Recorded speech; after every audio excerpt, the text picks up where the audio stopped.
Good morning. The U.S. Senate Committee on Commerce, Science, and Transportation will come to order. We're here today for considering nominations to the FCC.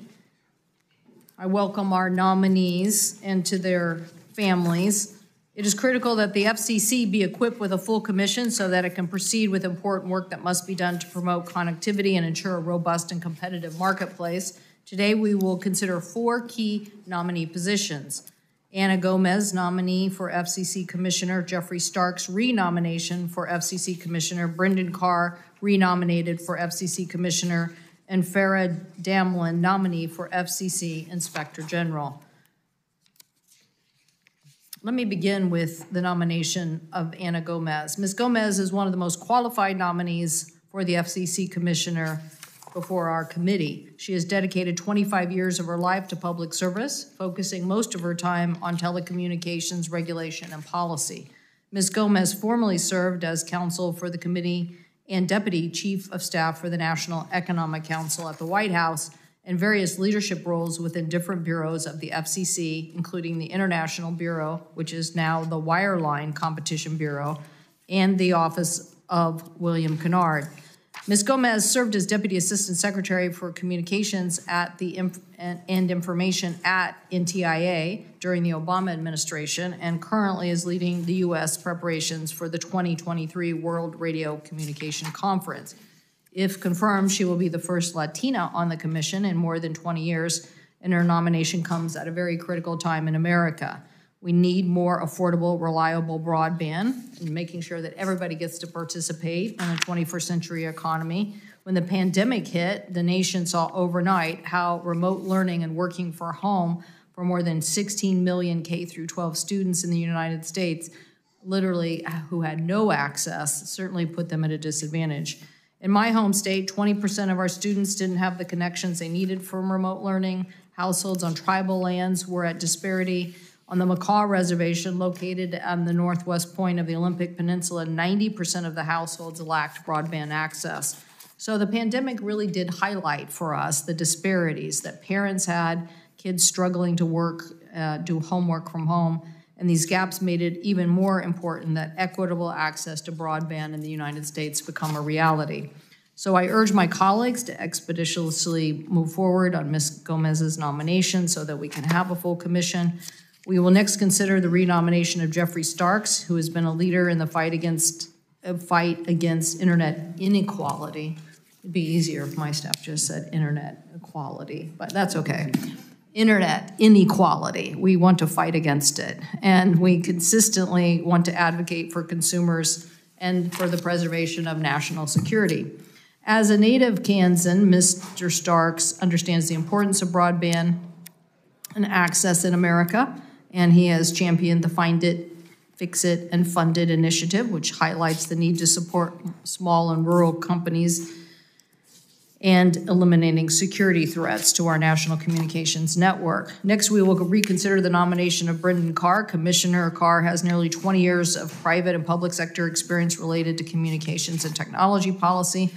As commissioner since 2017, Mr. Carr has been a strong advocate for 5G, and as this push for 5G deployment has supported efforts to expand telecommunications workforce through community college apprentice programs and train tower climbers and construction crews. So very much appreciate that. The Committee on Chips and Science here did great work on trying to expand the wireless workforce as well. I do have some concerns about your nomination, but we'll get to questions and we'll luckily get responses from everybody. I'm going to be sending a letter to the FCC, which I'll elaborate when we get to Q&A. Finally, we will discuss the nomination of Farah Damlin to be FCC Inspector General. The FCC Inspector is responsible for leading efforts to detect and prevent fraud, waste, and abuse in violation of law while promoting efficient operations of the agency. Ms. Damlin in this role is expected to ensure that federal dollars are being used to benefit the American public. You have dedicated 27 years of your career to public service, 9 years with the Inspector General community, so we appreciate that very much. And we look forward to the ability to ask you questions. And I'll now turn to the ranking member, Ranking Member Cruz, for his opening statement. Thank you, Madam Chair. But before we get started, I want to take a moment to express my sympathies to those who have lost friends and loved ones in the deadly tornado that touched down last night in Matador, Texas. This past week, I was up in Perryton, Texas, another small town that saw a deadly tornado and enormous destruction. There are reports that in Matador, at least 4 people were killed, 9 others were injured, and there was damage to about a dozen buildings. And my team is currently in close coordination with local authorities, assisting with disaster relief and searching for those who may be injured or trapped by debris as that continues, and we're praying for the Matador community following this devastating storm. Turning to the matter at hand in this hearing, I'm proud of this committee's serious approach to FCC nominees. Considering the FCC's power to affect our nation's democratic discourse, the Senate cannot allow individuals who lack candor, independence, or integrity to serve on the agency. There's too much at stake. At a minimum, nominees must be committed to following the law as written by Congress, to acting transparently, and to treating all parties fairly. These qualities are especially critical given recent actions of the FCC chairwoman. Faced with a 2-2 commission and a lawful transaction that she wanted to kill, she skipped a commission-level vote on the Standard General Tegna transaction and instead directed the FCC's Media Bureau to do her bidding. And to top it off, there is widespread suspicion that the chairwoman chose to quash the deal specifically to benefit a longtime Democrat donor. Her actions seriously damaged the FCC's reputation, and they impaired the ability of broadcasters to compete against big tech companies and provide local journalism. I will be seeking commitments from today's nominees that they will oppose such procedural abuses in the future, abuses that undermine the survival of local broadcasting. Furthermore, I'm skeptical of FCC proposals to extend legacy rules to flourishing online video market. It is for Congress to decide whether and how to regulate streaming. The FCC should be deregulating broadcasters so they can better compete. The FCC exercises tremendous power not only over the media, but also over consumers' pocketbooks. Through the Universal Service Fund, the agency has imposed burdensome taxes on American consumers to fund inefficient, ever-expanding programs. Nominees should be good stewards of funding and stand up for taxpayer interests. Despite having been repeatedly excoriated by GAO and economists for failing to track where USF money was going, the current FCC leadership failed to learn from past mistakes in setting up the Affordable Connectivity Program. According to the FCC's own Inspector General, the FCC, quote, did not apply lessons learned and, quote, failed to implement several important recommendations intended to enhance and safeguard the integrity of the subsidies. Rather than responding with restraint, the FCC, led by Chairwoman Rosenworcel, has worked to expand FCC spending, including in defiance of clear statutory limits. Take E-rate. Virtually every school in the country already has high-speed broadband. So Chairwoman Rosenworcel has sought to push E-rate subsidies beyond schools and into students' homes, even though the Communications Act explicitly confines the legal authority to classrooms. This illustrates regulators' relentless appetite to ignore statutory language that stands in the way of their desired policy. Unfortunately, such an appetite can come at huge cost to American taxpayers. Nowhere has this been more evident than in the FCC Democrats' uncontrollable urge to regulate the internet as a public utility, i.e., so-called net neutrality, which I have long described as Obamacare for the internet. The growth of the internet is perhaps the greatest deregulatory success story of our time, a fact made clear during the pandemic, when U.S. networks thrived in handling unprecedented bandwidth demands and significantly outperformed their heavily regulated European counterparts. Yet Democrat regulators remain hell-bent on forcing antiquated telephone monopoly rules on the competitive broadband industry. Proponents for Title II have refused to take accountability for the parade of horribles they manufactured in the lead-up to the Restoring Internet Freedom Order. Rather than articulating meaningful reasons for another policy reversal, they claim they simply want regulatory oversight. In other words, the power to micromanage providers' pricing and terms of service and to collect billions in new USF taxes, all at the expense of investment, innovation, and consumer choice.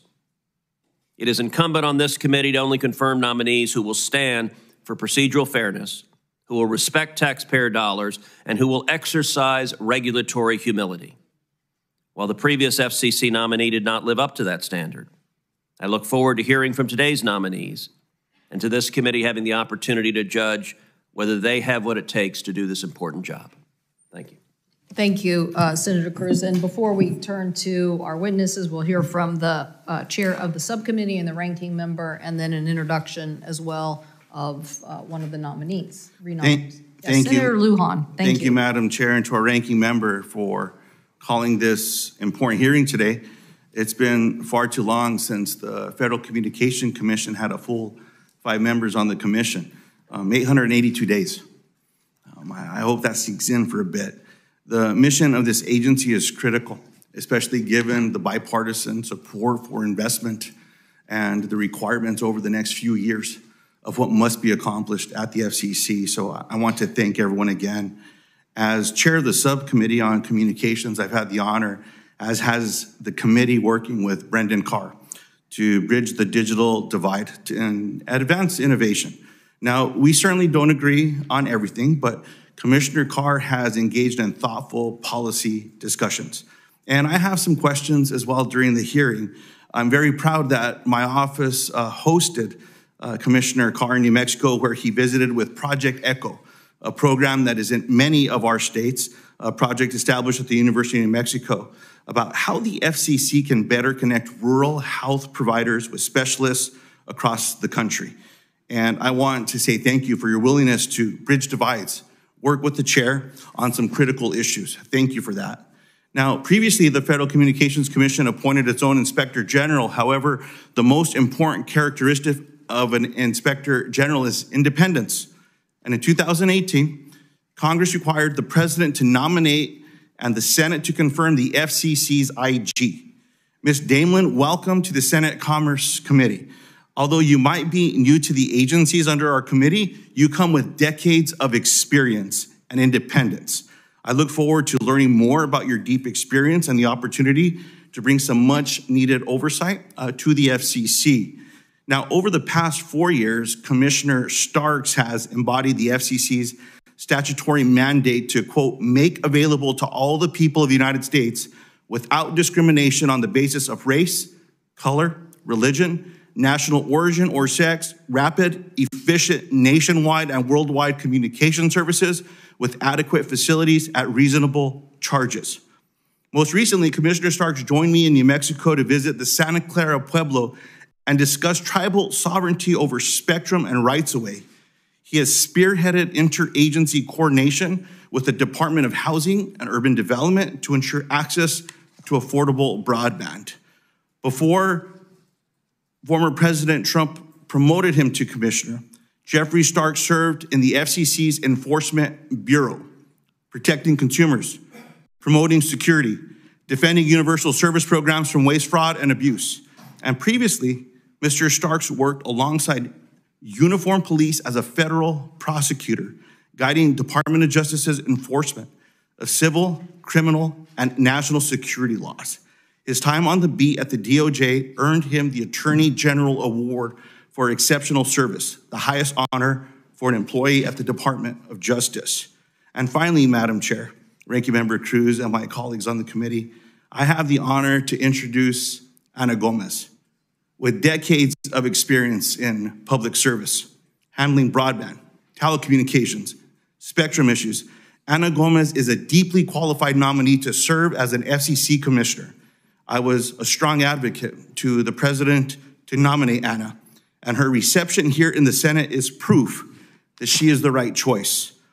Ana's experience at the White House, the State Department, U.S. Senate, NTIA, and the FCC means she will be ready on day one to advance the FCC's congressionally mandated responsibility to protect the public interest and advance universal service. Ana will also bring a much-needed voice and perspective to the FCC as the first Latina to serve on the commission since fellow New Mexican Gloria Tristani over 20 years ago. The Federal Communications Commission has never been more important. We're at a pivotal moment on broadband deployment and spectrum innovation, and all that comes with increasing broadband access, like accessing news, healthcare, streaming, staying in touch with grandma and grandpa, protecting free speech and minority voices online. The mission of the FCC has never been more important to the future of the United States of America. I commend Chair Cantwell and Ranking Member Cruz in scheduling this hearing. The agency is critical. We owe it to our constituents and to future generations of our nation to have a fully functioning Federal Communications Commission. Thank you, and I yield back. Thank you, Senator Lujan. We're not going to have an opening statement from the ranking member, but we do have an introduction by our colleague, Senator Moran. Chairman Cantwell, Ranking Member Cruz, thank you. I'm pleased to once again, 4 years later, introduce to this committee Geoffrey Starks to the Commerce Committee. Since my arrival in the United States Senate, I've been either or both an authorizer here in the Commerce Committee or an appropriator for the FCC. And I listened to what Senator Cruz was saying, and I would certainly encourage the nominees and current members of the FCC to avoid some days I remember in which it was very autocratic at the leadership and very partisan among the members of the commission. I want this committee, but I want the FCC commission to work in that manner. And I have that expectation of Geoffrey Starks, who has demonstrated that to date. His most important characteristic to me is he is a Kansan. And he is the third Kansan to ever serve on the Federal Communications Commission. I have known them all, and I appreciate the background and representation that's been described of Mr. Starks by my colleagues today. President Trump nominated Commissioner Starks to fill a Democratic position on the FCC in 2018. He was confirmed by the United States Senate in 2019, and he has served as a leading voice in support of many bipartisan telecommunication issues, including broadband access and network security, among the many important issues that the FCC deals with. I appreciate the other Commissioner. Let me say again, I believe Commissioner Starks to be a dedicated public servant with a deep understanding based upon his experience at the FCC, but also his previous experience, a deep understanding of telecommunications policy. And I would expect him, would assume that he would continue to support broadband access, network security, and other policy goals that are important to me and to Kansans while serving with Kansas values. I also welcome Ms. Dameline and look forward to working with an Inspector General, Mr. Carr. We've had a good working relationship, and I appreciate your willingness to serve in this capacity once again. Ms. Gomez, you and I don't know each other until moments ago. I look forward to getting acquainted with you, and I thank all of you for your interest in public service. Thank you, Madam Chairwoman. Thank you, Senator Moran. Thank you for that introduction. We'll now turn to the nominees before us this morning. Mr. Starks, you're leading off. Feel free to introduce any family or friends that are with any of the nominees here this morning. Thank you. Good morning, Chair Cantwell, Ranking Member Cruz, members of the committee. Thank you for the opportunity to appear before you today as you consider my renomination for Commissioner of the Federal Communications Commission. I took office as Commissioner in January of 2019. I've had the privilege of working closely with this committee during my tenure. While this setting feels slightly more familiar than it did when I was last a nominee, I am no less humbled by this opportunity, the opportunity to speak with you than I was 5 years ago. It's truly an honor to appear before you here today. As many of you know, I am and will forever consider myself to be a Kansan. Senator Moran, thank you for the warm introduction. It's a particular honor to be introduced to this committee by my home state senator. It's deeply, deeply appreciated. My parents are with me here today, Dr. Gregory and Janet Starks. They still live in Kansas. They traveled here. Thank you, Mom and Dad, for your example, for raising me and my brothers the way that you did. I always seek to make you proud. Many thanks to my older brother, Dr. David Starks, and his wife, Dr. Kathy Starks, who are watching from their home in South Dakota, to my twin brother, Dr. Christopher Starks, and his family in Virginia. My wife, Lauren, is here with me today as well, as is my 7-year-old daughter. My son, who is 4, is at his very last day of school this morning, and senators, the chandeliers might not be safe if he were here with us. But Lauren, thank you for your love, for your support. I'm grateful every day for you. I truly could not do this without you. And of course, nothing makes me prouder than my 2 kids. It's a tremendous honor to be renominated by the president. Last I discussed my nomination with this body, I explained my commitment to advancing the core mission of the FCC as set forth in the Communications Act, connecting all Americans to safe and secure networks, protecting consumers, promoting competition and innovation. As I stand here before you today, the centrality of that mission to our lives is clearer than it has been at any point in the FCC's 89-year history. Because the way I see it, modern networks don't just connect us in the here and now. They also build a bridge to a better tomorrow and to the best version of ourselves that we can possibly be, individually, collectively, and as a country, employed, healthy, educated, closer to the people we love and admire, innovative, secure, an engine of opportunity fueled up for the next generation. But that better tomorrow only comes if we faithfully advance the mission that you have given us. It starts by connecting everybody, rural, urban, and tribal, to high-quality, affordable broadband that is internet for all. Places like Gallia County, Ohio, come to mind. They show us the challenge, show us the promise. Several months after I was sworn in, I visited the Bossard Memorial Library in Gallipolis, the county seat and a river town of about 3,000 people. Many homes there lacked access to high-speed networks, but let me tell you, the library was a palace for the people.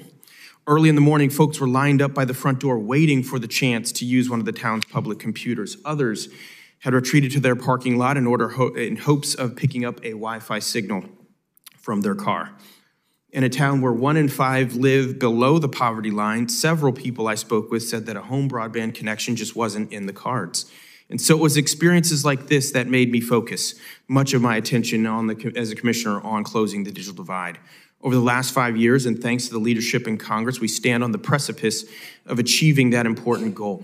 We've accomplished a great deal together, and with my colleagues, we've worked on a bipartisan basis to establish the Affordable Connectivity Program that's helping over 18.68 million vulnerable households get and stay connected.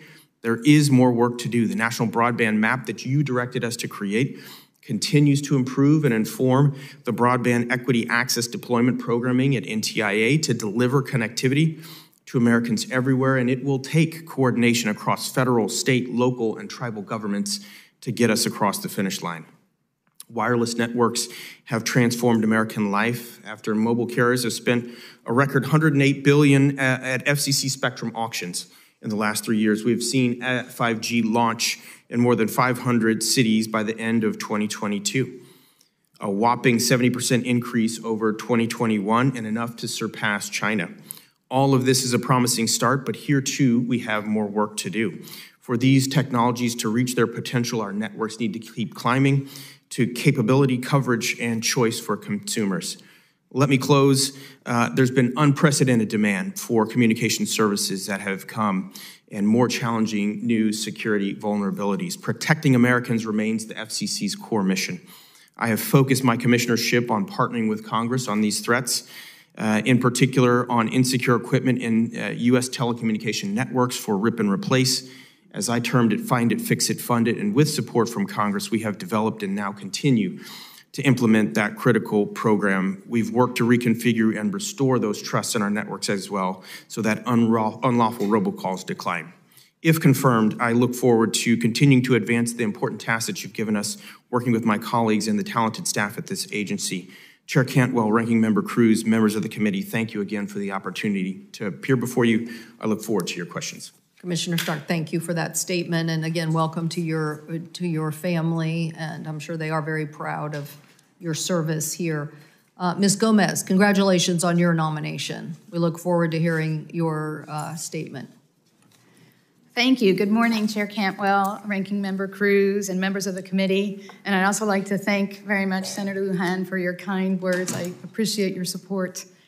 It is a tremendous honor to be nominated, and I would like to thank President Biden for this opportunity.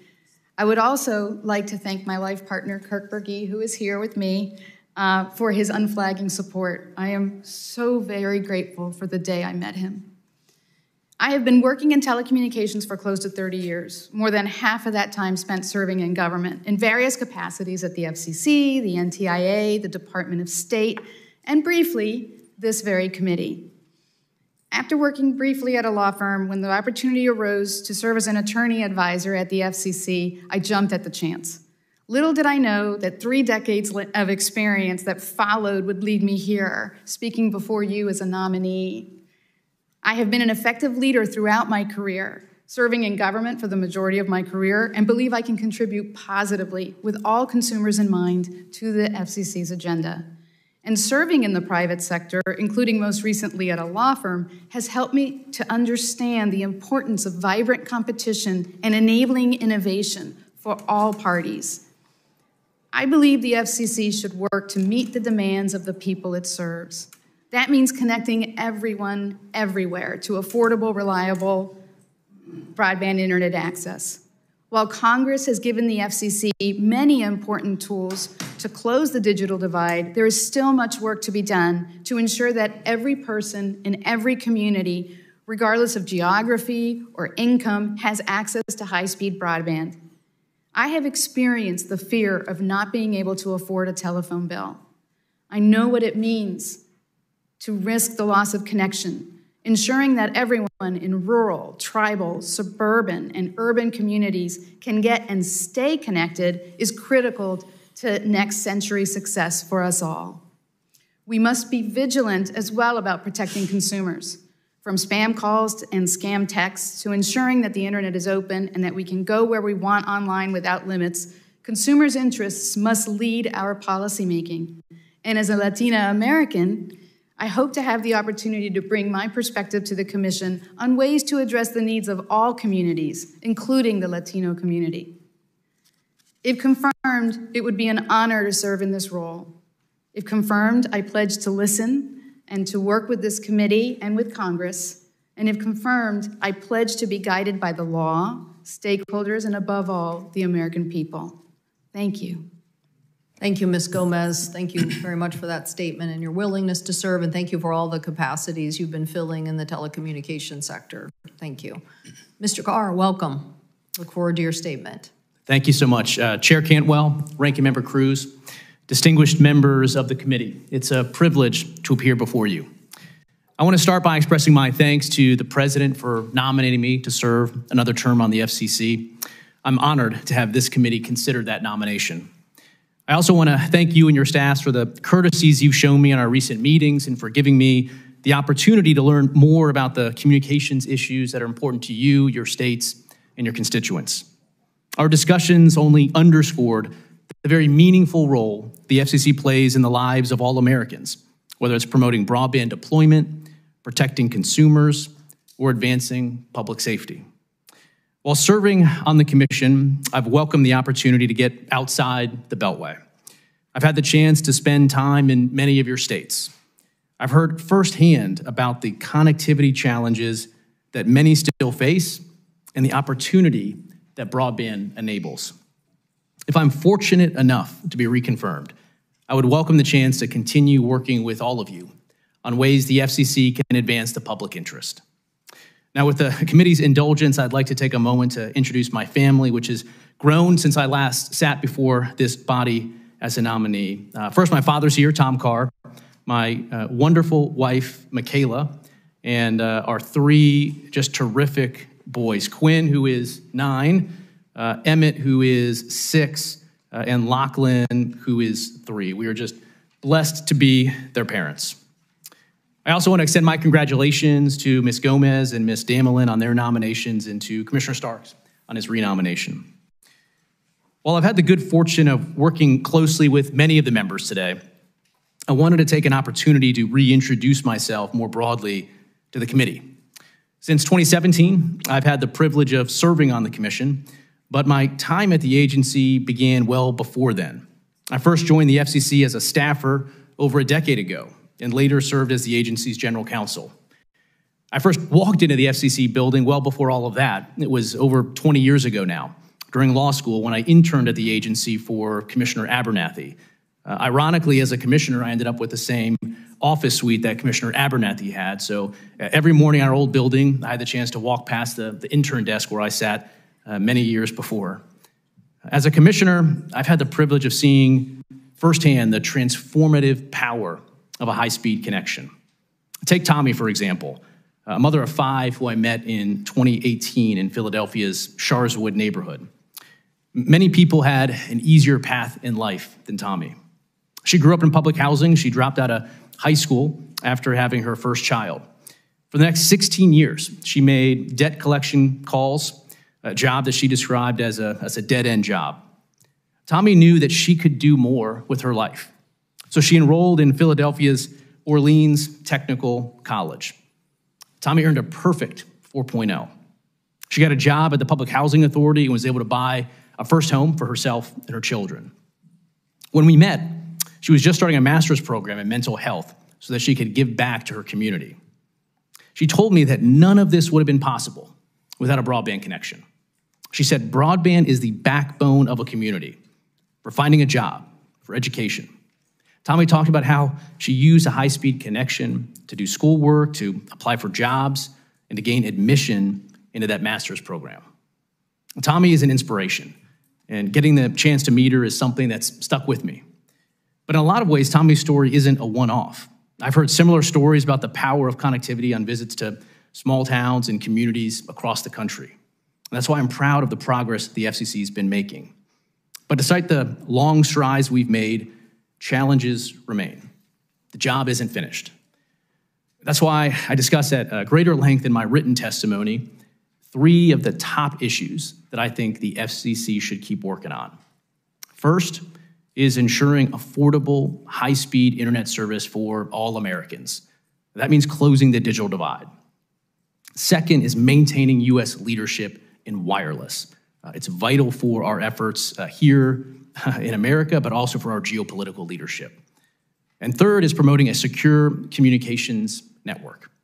If confirmed, I would welcome the opportunity to make more progress on these and many, many other fronts. In closing, I want to thank you again, Chair Cantwell, Ranking Member Cruz, and members of the committee for considering my nomination. I look forward to your questions. Thank you, Commissioner Carr. Thank you for that statement. Look forward to seeing the written statement that has more details in it as well. Thank you. Is it Damelin? It is. Damelin, thank you so much for your willingness to serve as Inspector General. I think there are very important Inspector General spots all over the government, but I definitely think yours is a critical one. So thank you. Thank you. Chair Cantwell, Ranking Member Cruz, and members of the committee. Good morning, and thank you for inviting me to testify today. I am honored to have been nominated by the President to serve as Inspector General for the Federal Communications Commission. Just over 18 years ago, I sat in a Senate hearing room much like this in support of my father-in-law, Harold Damelin, who's here today, as he testified at his confirmation hearing to serve as Inspector General at the Department of Treasury, a position to which he was confirmed. I'm grateful to role models like him who have inspired me throughout my career and for the love and encouragement of my family, friends, colleagues, and mentors. I'm happy to introduce my husband, Scott, also here, who I met in the summer of 1992 when we were interns at the DC Superior Court. We have dedicated our careers to federal service, with Scott having spent nearly 20 years with the Department of Justice. But what we are most proud of is that together we raised two wonderful daughters, Leah, who's here today, and Rebecca, who's watching from Madison, Wisconsin. Also joining me today are my mom and sister who came in from Connecticut, my mother-in-law, my sister-in-law, one of my nephews, and a number of family and friends who I really appreciate. I also saw that I have two inspectors general who I've worked with, Allison Lerner from National Science Foundation, and Deb Jeffrey, who's now at FCC, but was at AmeriCorps. After almost 28 years of federal service and nearly 2 decades with the IG community, serving in 4 different offices of Inspector General, I am both humbled to be here and confident that I am prepared for this opportunity. Throughout my career, I have been drawn to agencies that administer public benefit programs to support our most vulnerable and underserved populations, protecting the integrity of education, research, emergency relief, small business, national service, and housing programs. I have a record of vigorously protecting taxpayer funds and designing oversight strategies that strengthen agency programs. For over 14 years as an investigative attorney with NSF OIG, I conducted complex white-collar investigations in coordination with federal and state law enforcement partners across the country, resulting in criminal convictions, civil settlements, and administrative actions. In addition, I proactively worked with agency officials to provide anti-fraud training and recommendations to enhance internal controls. As Deputy IG at AmeriCorps, I oversaw the audit, investigative, and operational functions of the office, leading efforts to enhance enforcement. I personally took on the role of Whistleblower Protection Coordinator to elevate the importance of whistleblower protections in education for our office and for the agency at large. Currently, as Chief of Staff for HUD OIG and a member of the Senior Executive Service, I implement the IG's priorities and strategic initiatives and spearhead the production of key oversight products. Throughout my career, I have thrived at developing collaborative relationships with federal, state, and local stakeholders. I've learned firsthand about the core values, attributes, and principles that are required of all IGs and are imperative to earning and keeping the public trust. The need to be steadfastly independent and nonpartisan, to be accessible and adhere to our dual reporting requirements, and to be objective, thorough, and fair in performing robust oversight. If confirmed, I would be the first presidentially appointed and Senate-confirmed IG at the FCC. And this role is more critical than ever because in addition to its regulatory mandate, the FCC is responsible for administering tens of billions of dollars to ensure that 100% of our nation is connected to fast, affordable, secure, and reliable broadband for purposes of telehealth, employment, virtual learning, public safety, and national security. If confirmed, I look forward to leading the dedicated team at FCC's OIG and ensuring that they have the resources, training, and support they need to meet the office's mission, to keeping Congress fully informed about our oversight in a nonpartisan manner, and to working with the FCC, the chair, and all the commissioners in a transparent and independent manner to help strengthen FCC's programs and operations. I want to thank your staff for the time that they spent with me throughout this process, sharing your priorities and concerns. If confirmed, I look forward to continuing these important conversations.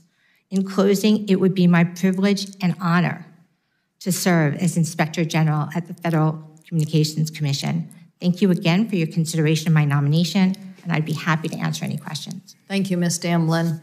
I'm going to go to first something the ranking member brought up, but I agree. This is a time in which we need discourse and competition in discourse.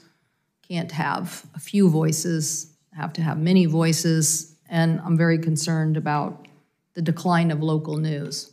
One of the things that I believe the FCC should be taking action on is reopening the record as it relates to streaming media services who are now becoming a bigger player in delivering content.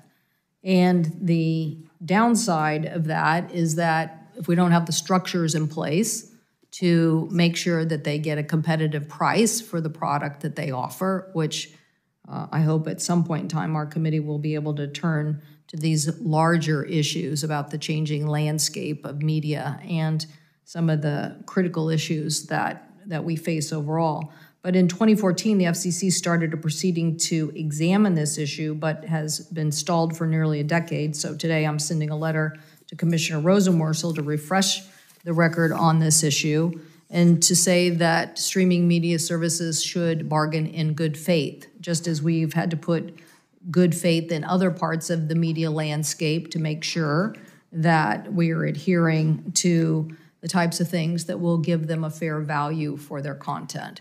So I wanted to ask all the current commissioners and the nominee if you support refreshing the record on this and taking a look at how we can make sure that local broadcasters get fair value for the content they're providing as we change over to a streaming media landscape. Well, thank you for the question, Chairwoman. You know, I think it's absolutely true that the way we watch TV has changed.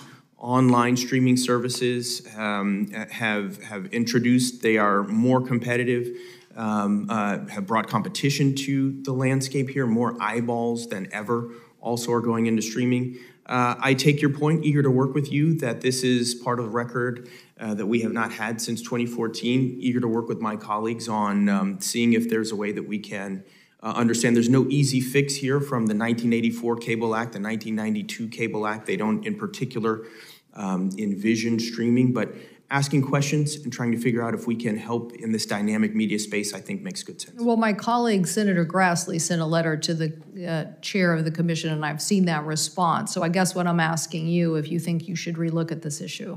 I think it's worth reopening. Thank you. Thank you. Mr. Carr? Senator, yes, I'm happy to take more information on this issue. Do you think that you should reopen this and look at it? If the chair, wants to reissue that docket and refresh the record, I'm happy to take a look at that. Well, I'm definitely sending a letter to the chair asking that happen. As I mentioned, Senator Grassley sent a previous letter that basically, I think, look, the complexity of this issue is there, but that we can't have an FCC that's stalled over the complexity. We need to resolve this issue. I think Seattle or Dallas or any other of our Denver stations deserve to have a fair value for their media content. I think in a lot of ways, local journalism is what people still trust today. And yet, if they're undercut in the negotiations, just as we had to force in Stellar and other places, good faith negotiations, I think we should do that as well here. Ms. Gomez, do you have a comment on this? Yes, thank you, Senator. I agree with you. Local broadcasting is so important. It is where citizens can learn about the news, about emergencies, and the economic model is getting more and more challenging given the changes in the marketplace. So if confirmed, I would certainly want to work with you, with the committee, to understand this issue and delve into the causation and what the commission can do given the current law.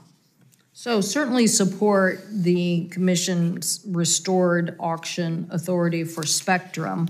And I think federal agencies need to figure out how to work together so that we don't have conflicts here. I do support the House's movement towards this legislation that I hope we will consider here too as well.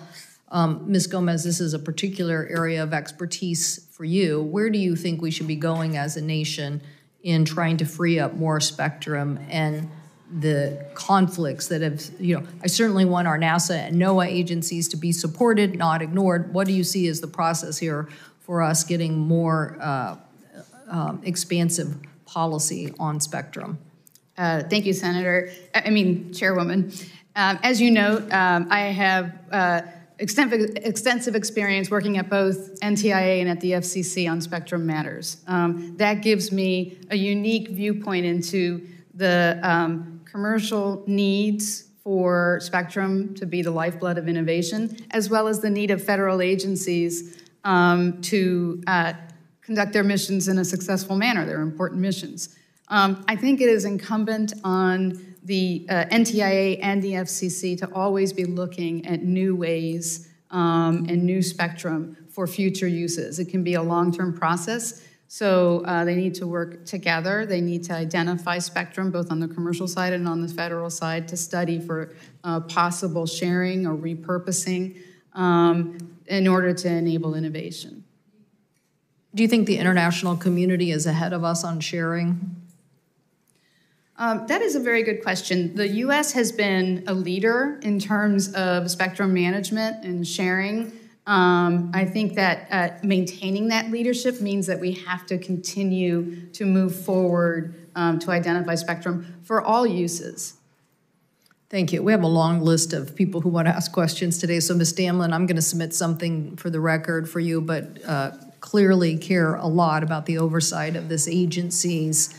And I like the DNA. I can't imagine being the Inspector General for the Department of Treasury, so I'm sure your dad came home with lots of stories. But this is about the management of a resource for our nation and the bright light and oversight at a time when equity, as we outlined in all of our opening statements, is critical for Americans' competitiveness. But I will submit that for the record. Senator Cruz, Ranking Member Cruz. Thank you, Madam Chair. The 2021 infrastructure law required the FCC to write rules, quote, preventing digital discrimination of broadband access based on income level, race, ethnicity, color, religion, or national origin. Of course, discrimination against minority, female, or other customers was already illegal, and there was no credible evidence that broadband companies were discriminating against any protected class. Now, the infrastructure law did not require affirmative action, nor did it require race-based pricing. But that, unfortunately, is how the FCC is approaching this rulemaking. It seems premised on the idea that broadband companies don't want to make money from consumers. First, it was the Biden administration declaring that highways were racist. Now it's the Biden FCC declaring that the internet is racist. The FCC is specifically considering prohibiting, quote, digital discrimination under a disparate impact standard. Disparate impact is a fringe liberal theory that is not the same thing as discrimination. Far from it. Instead, it deems racist and bigots any individuals or businesses that make decisions that happen to produce statistical differences in outcomes among demographic groups, regardless of whether there is a discriminatory motive. The FCC isn't trying to stamp out actual discrimination. What's really motivating the commission is creating a private right of action to empower trial lawyers and activist states like New York and California to reap millions and millions of dollars in bogus so-called disparate impact claims. If a broadband provider doesn't build out Cadillac-level service to a neighborhood, the FCC and its trial lawyer friends could swoop in and sue, saddling providers with costly litigation, driving up the cost of broadband for all consumers, and sullying the reputation of these companies.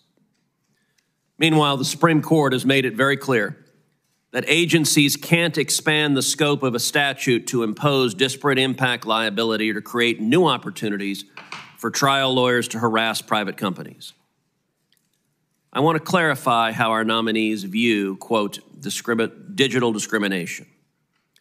Mr. Carr, do you think it is racist if a company decides to build fiber to a middle-class suburb before building it out to a statistically lower income area? No, Senator. Mr. Starks and Ms. Gomez, do you agree with Mr. Carr? Mr. Starks. I would agree with that, yes. Ms. Gomez? Yes, Senator. Okay. Would you also agree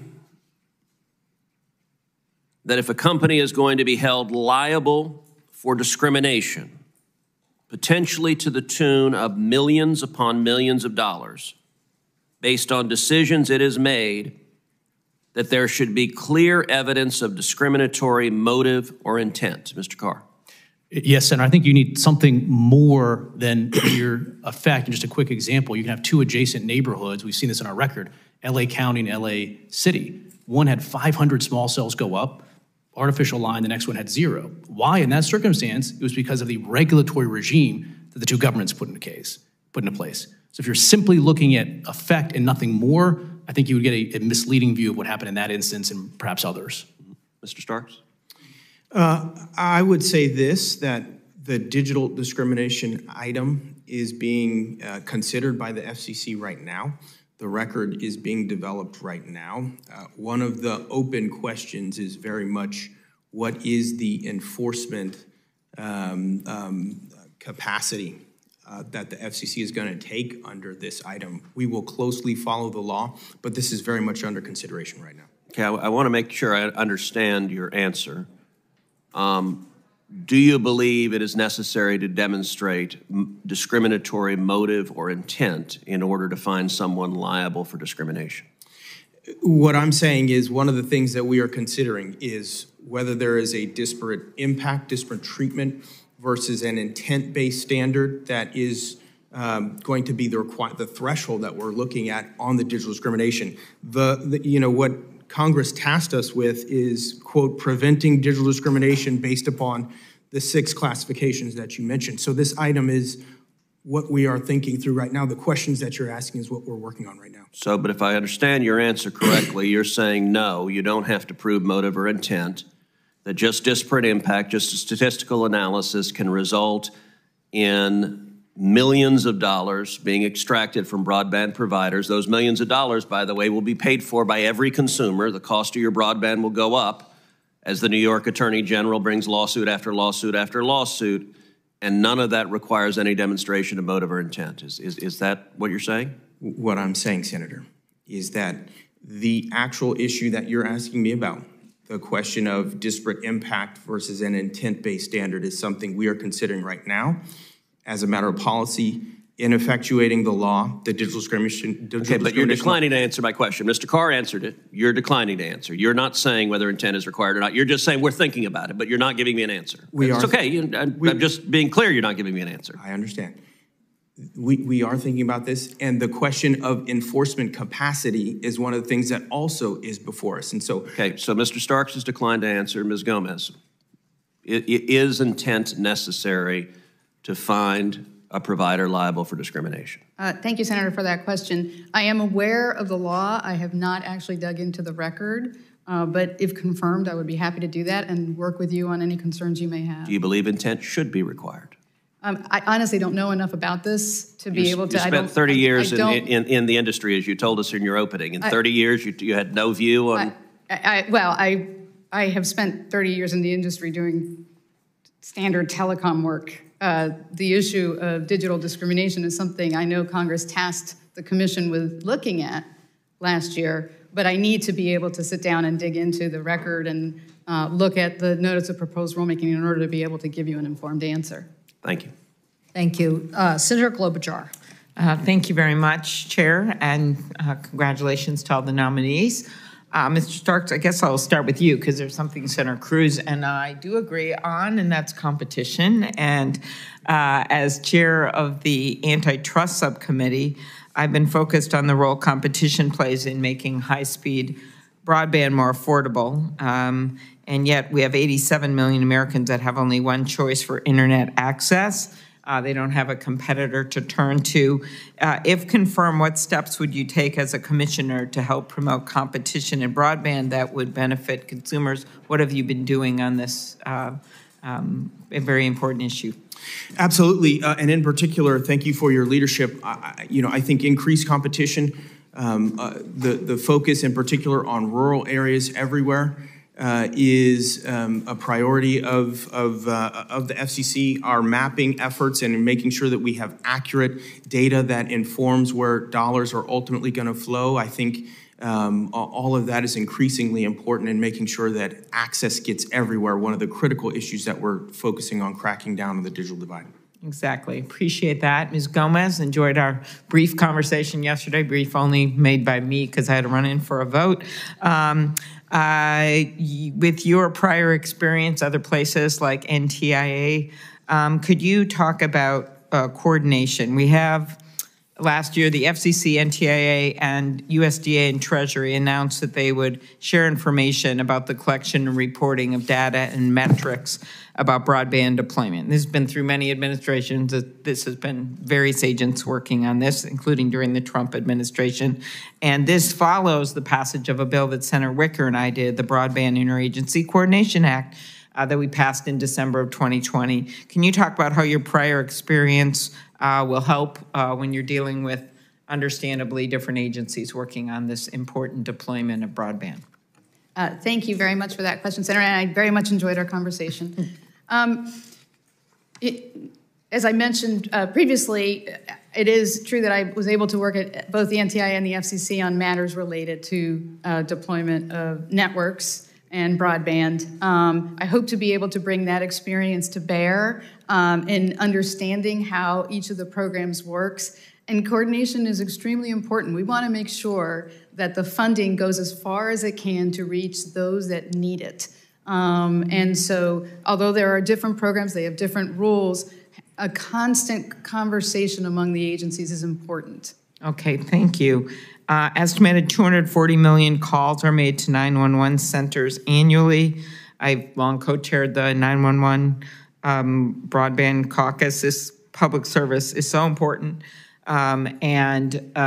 We have to make sure that we have more updated technology. In many places that doesn't even support text messages. Briefly, the importance of upgrading 911 systems. Thank you, Senator. That is such an important issue. Next Generation 911 will do much to improve the ability of first responders to reach those that are in need. It's being implemented, but it depends a lot on local conditions and local funding. So absolutely support getting upgrades to the 911 centers nationwide as fast as possible. Thank you, Mr. Carr. Congratulations on your renomination, I guess. Just quickly, what you see, this major bipartisan infrastructure law, FCC major role, just what do you think that the FCC should be doing to make sure we advance the deployment of broadband? There have been areas, as you know, that get grants, and then I like this bill because we put something in that we would claw it back if the phone company doesn't actually, or whatever company doesn't build the broadband. And that's one of my obsessions, because we have 144,000 households in Minnesota. We're actually doing better than some states, but that lack high speed. Just quickly on that. Well, thank you, Senator, for all your leadership on this. One thing that we can do to help extend the funding that Commerce is putting out is permitting reform. There's still a lot more that we can do to streamline this so that all of these infrastructure investments go directly into the ground rather than to red tape. And this is particularly important for rural communities. I had the chance to visit Morris, Minnesota, a small town, a manufacturing plant there. They had 800 employees, and they told me they would not have located there or stayed there but for broadband. So when you think about the economic opportunity that comes if we get this right, it's important. Exactly, and we just did some permitting reform, as you know, with the debt ceiling agreement, which I supported, and there is hopefully more we can do here. So thank you for that. Last question, Ms. Damelin. Talk about your federal prior experience to help you to meet the demands of oversight at the FCC and why it is a more important role than ever. Thank you so much for the question, Senator. So I've spent the last close to 20 years protecting these types of critical programs from fraud, waste, and abuse and helping agencies succeed in making sure that the funding gets where it needs to get. And if confirmed, I would very much enjoy the opportunity to do the same for FCC. Excellent. All right. Thank you, all of you. Thank you. I think Senator Thune was going to either be remote or on its way, but I don't think I see him in either place. So, Senator Blackburn. I thank you, Madam Chairman, and congratulations to each of you on your nomination. Thank you for taking time to talk with me. Ms. Damelin, as we said, it was dark 30, but appreciate your time on the call. To the Chairman Cantwell, I appreciate that you brought up the loophole for our local broadcasters, and that you're doing a letter on that. Rob McDowell, a former commissioner, has an excellent piece in today's Wall Street Journal on this. And for those of us that value looking at local news and preserving that, I would encourage a reopening of the record and a review of this. 2014 was a long time ago. Streaming services have changed. Utilization has accelerated. So a good point, and I thank you for bringing that up. Thank you, Senator Blackburn. I want to raise another issue that we dealt with previously when I was in the House. In 2017, I introduced legislation under the Congressional Review Act that would deal with, it would block the FCC from dealing with the privacy issue. And my concern is over this task force. You have launched a privacy and data protection task force to bolster enforcement on digital privacy violations and modernize FCC policies. So my concern is that this task force may run afoul of the CRA and the provisions in the CRA. So I would like to hear from Commissioner Carr, Commissioner Starks. Very briefly, what do you expect to come from this task force? Well, first of all, thank you, Senator, for your leadership. As you mentioned, I thought the privacy CRA made sense in the sense it helps ensure a uniform privacy approach, disparate rules from the FCC versus the FTC. So I'd be very worried if these FCC initiatives lead towards a path that were prohibited from the CRA from putting back in place in terms of rules. So I don't have a lot of details on what these task forces are designed to do, but we have to be very careful that we respect the CRA as enacted by Congress. That's right. Mr. Starks? Yes, thank you for the question, Senator. I don't have any particular details on it either. What was announced in the chairwoman's speech was the issue of SIM swaps, the issue of data breaches, and the issue of geolocation, but I have no particular insight into what the task force and well, what we'll be watching that very closely to be certain that it does not run afoul of the CRA. And so thank you for your attention on that. Ms. Gomez, I do want to come to you, and thank you for your conversation. Of course, we discussed the World Radio Conference and the way this is going to deal with international wireless telecommunications, and this is something that is important to us. You have been in preparation since January to be the lead in this conference. It is vitally important to the U.S. From a position of strength and stability, and I find it very difficult to see how you could handle two very demanding jobs at the same time.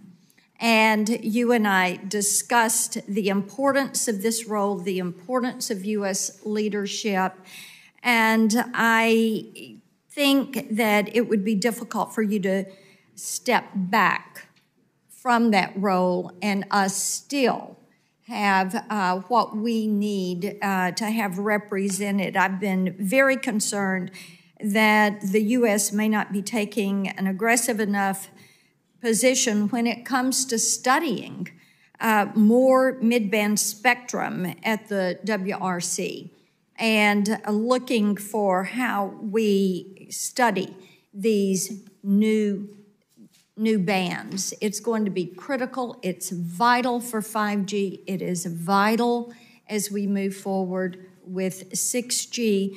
So I'll give you just a couple of seconds to respond to that, because I think I would ask you, should you delay your confirmation until we finish this in January? Thank you very much, Senator, and you raised such important issues. And also, by the way, thank you so much for speaking to me very early in the morning where you were. But anyway, you raise a very good, important issue, and that is our leadership internationally and our ability to identify additional bands to study. Mid-band spectrum is very important. With regard to my current role as coordinating the preparations for the World Radio Communication Conference, I can assure you that the State Department is doing contingency planning in the event that you see fit to confirm me to serve as commissioner, and we will ensure that U.S. leadership continues. But you have been in preparation for this for a long time, and we would like to see this completed with proficiency and with U.S. policy at the forefront. Thank you, Madam Chairman. Senator Hickenlooper. Thank you, Mr. Chair. Ms. Gomez, spectrum is a valuable resource that supports innovations such as 5G communications, smart devices in our homes, as we discussed yesterday, and thank you very much for making the time. Appreciate that. Spectrum also has to be shared between federal agencies and the private sector to meet all the various needs that exist. We've been working on legislation to modernize the Spectrum Relocation Fund, both to promote science-based research, but also to protect users from harmful interference, and really just to improve our decision-making around spectrum in all manner of decisions. Experts from around the country and across academia suggest that the Spectrum Relocation Fund should be reformed, rebuilt. So what incentives do you believe federal agencies need to share or reallocate spectrum to support the growth of innovations, really?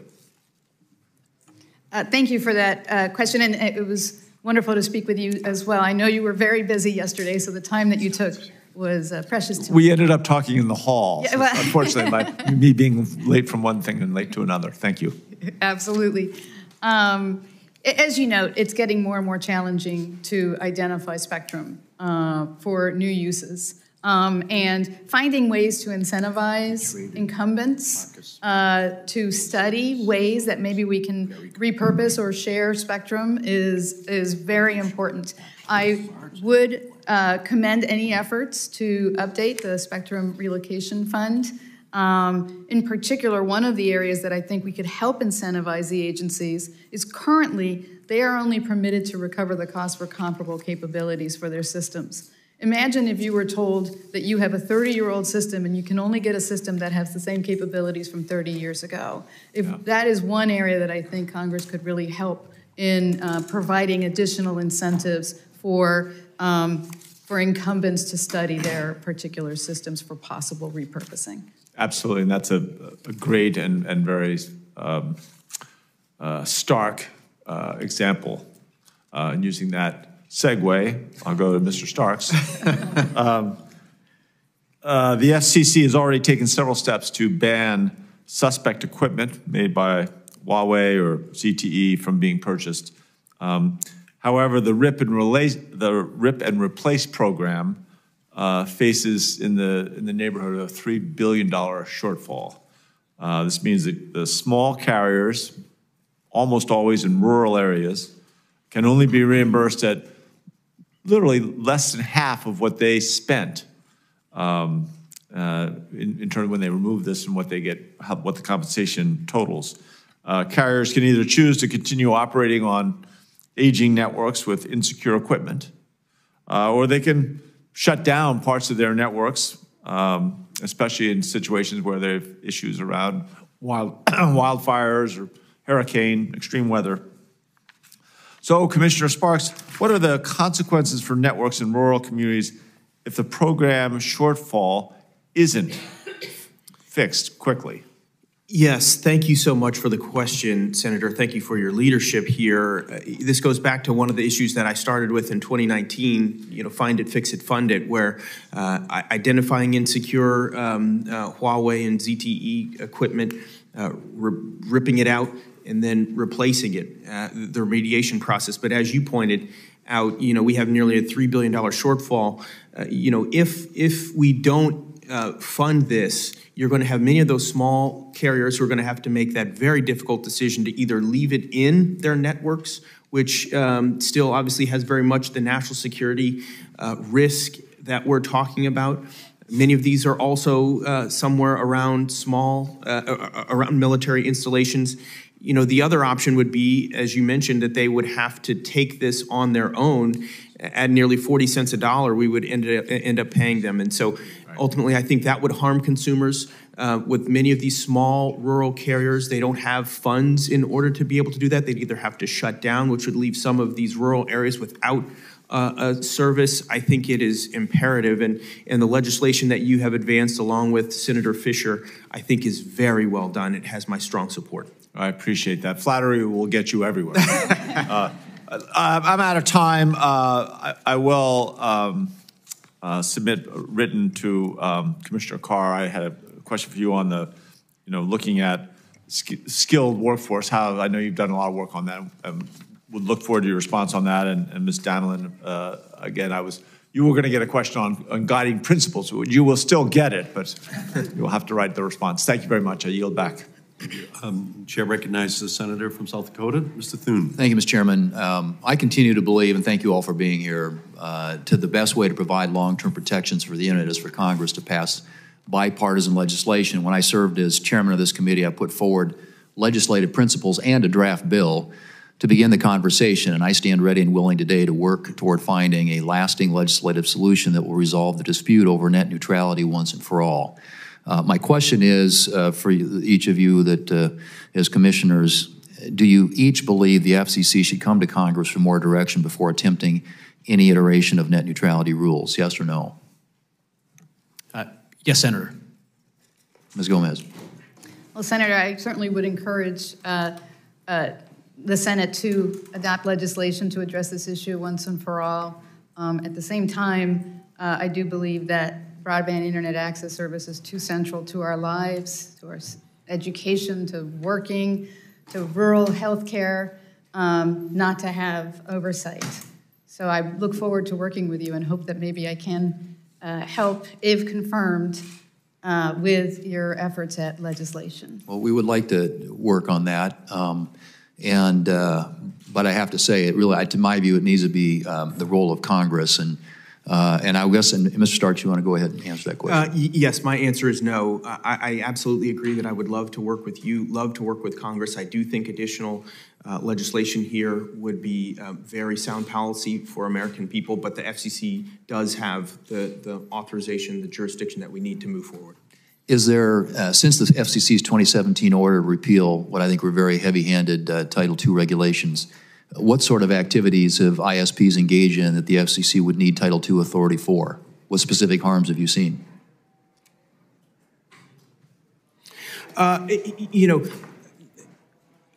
I think regardless of specific harms, I think, as somebody who views part of the regulator's job is to make sure that we have the proper guardrails to protect consumers. And I would view, obviously, the need for net neutrality rules as part of that theory. Yeah, hopefully put together by Congress. Commissioner Carr, when the FCC was considering the Restoring Internet Freedom Order, Title II advocates made a number of claims that the internet would, as we know it, would end as we know it, and ISPs would charge consumers different amounts to access different services, and that ISPs would block or slow down certain content online unless consumers paid exorbitant fees. Even Senate Democrats sent a tweet warning that Americans would be getting the internet one word at a time. Did any of these things happen? Senator, no, we have not seen that. In fact, if you look at mobile wireless speeds on average in the 5 years since that decision, they have increased 456%. I think ultimately COVID was probably the greatest stress test for communications policy. And as the ranking member indicated, during COVID-19, as traffic surged globally, Europeans regulators asked their streamers to degrade the quality of their service because they were worried that the continent's networks would break. While here we had massive investment that helped to carry all that traffic. And if the FCC reclassified broadband under Title II once again, what effect would such a change have on smaller broadband providers like those in my home state of South Dakota, some of which you just met with recently? So I think it would really constitute a regulatory onslaught and increase costs. And the interesting thing I think about net neutrality is that there is a tremendous amount of common ground here on principles. The challenge is if the FCC does it and goes through Title II, Title II is an entire regime that is sort of ill-fitted here. And in fact, even the last FCC forbore from something like 700 provisions of Title II, which I sort of think is evidence that it's just not fit for this type of a technology. Okay, thank you. Shifting gears for just a minute, the previous FCC led by Chairman Pai provided critical relief from state and local obstacles that increased costs and delayed deployment of 5G small cells. Eliminating burdensome regulations have been critical for America's leadership in 5G, and in the aftermath of the previous FCC's reforms, the number of cell sites in the U.S. increased by 35% between 2016 and 2021, after increasing only 1% between 2013 and 2016. I'd like to see more done on this front. We can't afford to make rural America wait any longer to see the benefits of broadband for 2 more years because of paperwork. Commissioner Carr, let me quickly, what are the ways the FCC could expand upon the previous FCC's reforms? And then for Mr. Starks and Ms. Gomez, would you commit to preserving the previous FCC's reforms and expanding upon them during your tenure? There's a lot we could do, Senator, including taking some of those reforms that we applied in the small cell context, shot clocks, that type of ideas, and moving that into the wired context. I think that's one thing that we should be looking at.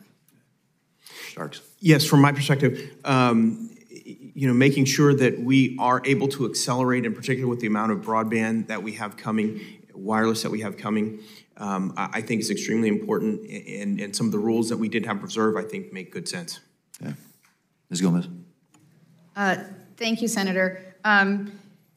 I agree that getting deployment out as fast as possible to areas like your home state is important, and that we should take whatever actions we can, also understanding that the needs of localities as well to do their own processes.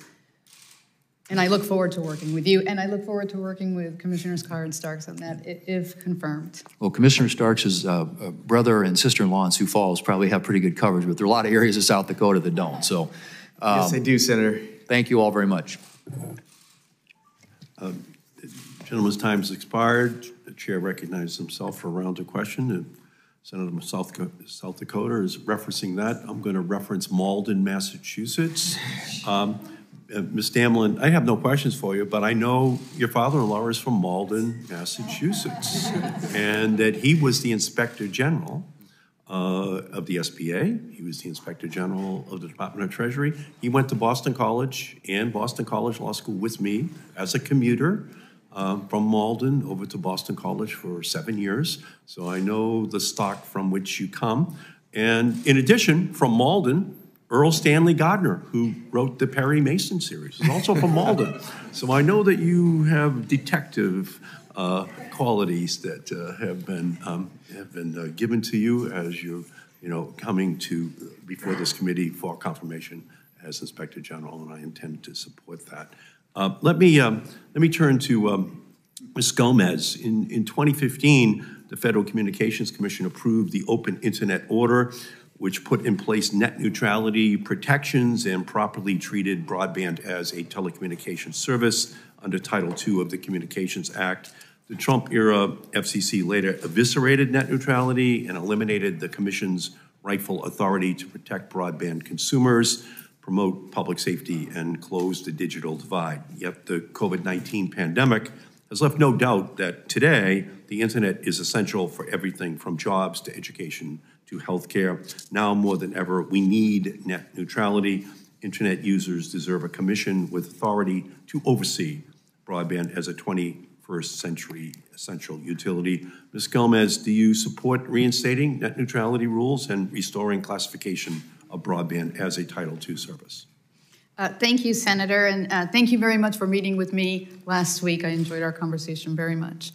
I think broadband internet access service is very important. It is central to our lives. It is central to getting access to education, rural health care, doing work. We learned this during the pandemic. It is too important not to have oversight by the Commission. And so I support what Chairwoman Rosenworcel told you, that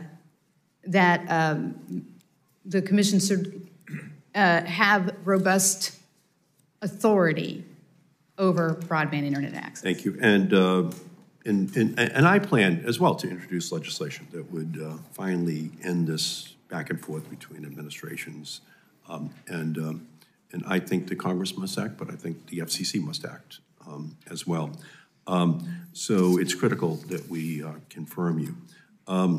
Over the past 2 years, the Emergency Connectivity Fund has provided laptops, tablets, internet services to over 17 million students and teachers. These resources are especially critical for Black, brown, immigrant, and low-income populations who often lack access to the internet at home. I was able to secure $7 billion 2 years ago to make sure that those kids got access to it. We can see the scores for kids who have gone down over the last several years, and it's pretty dramatic and serious. In addition to, obviously, the targeting of kids by social media companies. So there's a real crisis out there that we can see. Do you agree, Commissioner Starks and Ms. Gomez and Commissioner Carr, that those funds help to connect students and educators to help to reduce the crisis that we're in right now? Mr. Carr. Senator, they did. Thanks for your leadership on these issues. One of the things that I did in implementing ECF was the original draft would have used those funds to compensate schools for past expenses that they had made on connectivity, and I worked with my colleagues to make sure it's forward-looking so we could actually use it as Congress directed us to do to bridge the digital divide. Thank you. Ms. Gomez. Yes, Senator, I agree. Ms. Starks. Yes, Senator, thank you for your leadership. I think ECF has done tremendous work. It's had a tremendous impact that has helped real young learners, help them through the pandemic. I know we still have about $1 billion left in the funds. In particular, it's prioritized for schools that are left with the greatest need. I think it's very important. Great, yeah, and again, we're down to just $1 billion, so it's running out of money, and we just can't let it run out of money. This is a continuing crisis that we can see in our country. Kids need it on their desk, but they need it at home as well, especially the poorest kids. So I'm going to continue to work to try to make sure that that funding remains intact. And we talked, Ms. Gomez, last week about expanding E-rate. E-rate is a program that I helped to create in 1996, so kids had the internet on their desks in school to cover devices and internet connectivity for students, not just in the classroom, but also at home. So could you talk about your philosophy in terms of how E-rate should be looked at in the future? Thank you, Senator. The E-rate has done much good in connecting schools and libraries. And if confirmed, I would look forward to delving into the program and how best to benefit students, and hope to work with you as well. Yeah, if we don't do something, then we're going to have millions of kids who just go over a digital cliff here. Mm-hmm. And we know that the good part of it is obviously making sure that they have it in the classroom and at home. That's the good side of it in this Dickensian world. But there's also a negative side, and we have to move on strong child internet, social media protections that the Congress promulgates to protect them against the negative side of it as well. So my time has expired. Let me turn and recognize the senator from Ohio, Senator Vance. Great. Thank you, Mr. Chair. Thanks to you and the ranking member for scheduling this hearing. I want to direct my questions to Mr. Carr because you've said and written some things that are interesting to me about tech censorship. And I think about how communications have changed in this country. It seems preposterous to me to think that 40 or 50 years ago, you would have had your telephone service turned off for having the wrong political views, but now you're regularly denied access to modern forms of communication for having the wrong political views. We've seen this in the COVID era. We've seen this in a whole host of other contexts. And I know we've even seen this affect our electoral system as certain stories are censored in the run-up to an election and as certain candidates appear to be supported or not supported by the big tech companies in their fundraising efforts. I find this just really preposterous that we allow this. I want to ask in particular about your views on Section 230. I want to start there. Now, you've been somewhat skeptical, as I understand it, of the idea that Section 230 gives the tech platforms carte blanche to sort of censor speech that they don't like. And I know that you've sort of engaged in some work to counteract that. But from our perspective, there's been a lot of talk about Section 230 reform. I'm curious, what are your views on how to overhaul Section 230 to make sure it remains relevant in the 21st century, but maybe more importantly, to make sure that it actually protects the First Amendment in the 21st century? Yeah, Senator, thank you for the question. I mean, look, I'm reminded that the modern day op-ed launched on the pages of the New York Times, actually, in the 1970s. The editor, John Oakes, said, "Diversity of opinion is the lifeblood of democracy. The moment we insist that everybody think the same way we do, our democratic way of life is lost." And I think if you look at what the courts have said on Section 230, and for instance, what Justice Thomas has said on Section 230, is that the courts have read immunities into Section 230 that Congress never codified in it. And so I think there is a role for the FCC to go in and look at the words of Section 230 and say, here's what these words means as Congress intended it. And I think the upshot of that would be a result that promotes more speech, because I don't think that Section 230 is written by Congress gives social media companies carte blanche to censor speech. Got it. I appreciate that, and I'm sure we'll follow up with some conversations on that particular topic. I want to step back a little bit and talk about the universal service contribution, because this matters a lot to the people of Ohio. It's obviously one of the ways that we fund access to telecommunication services for a lot of residents who otherwise wouldn't have access to it. The internet's changed a lot since the Telecommunications Act of 1996. And you have proposed some interesting things when it comes to funding that system in the 21st century. I've described our current funding model, which of course goes after traditional telephone providers to provide modern broadband services, as akin to taxing horseshoes to pay for the interstate highway system. You've proposed some other things, and maybe you could flesh that out and why you think it's a good idea. Well, thanks, Ed. If you start from the proposition that we're going to have the Universal Service Fund, which I do because Section 254 says a commissioner should. So if you start with that, the question is, what's the most efficient way to administer that? And if you look at the large businesses, the enterprises that are benefiting from these USF expenditures right now, a lot of it is the large technology companies, including digital advertising companies. So I do think it's fair to say, should those entities pay a fair share, which would remove the burden on people that are paying their monthly telephone bills? I think that could be an interesting path forward. Great. I appreciate that, and I'd love to sort of work on that particular issue and make this committee and this body, useful in that effort.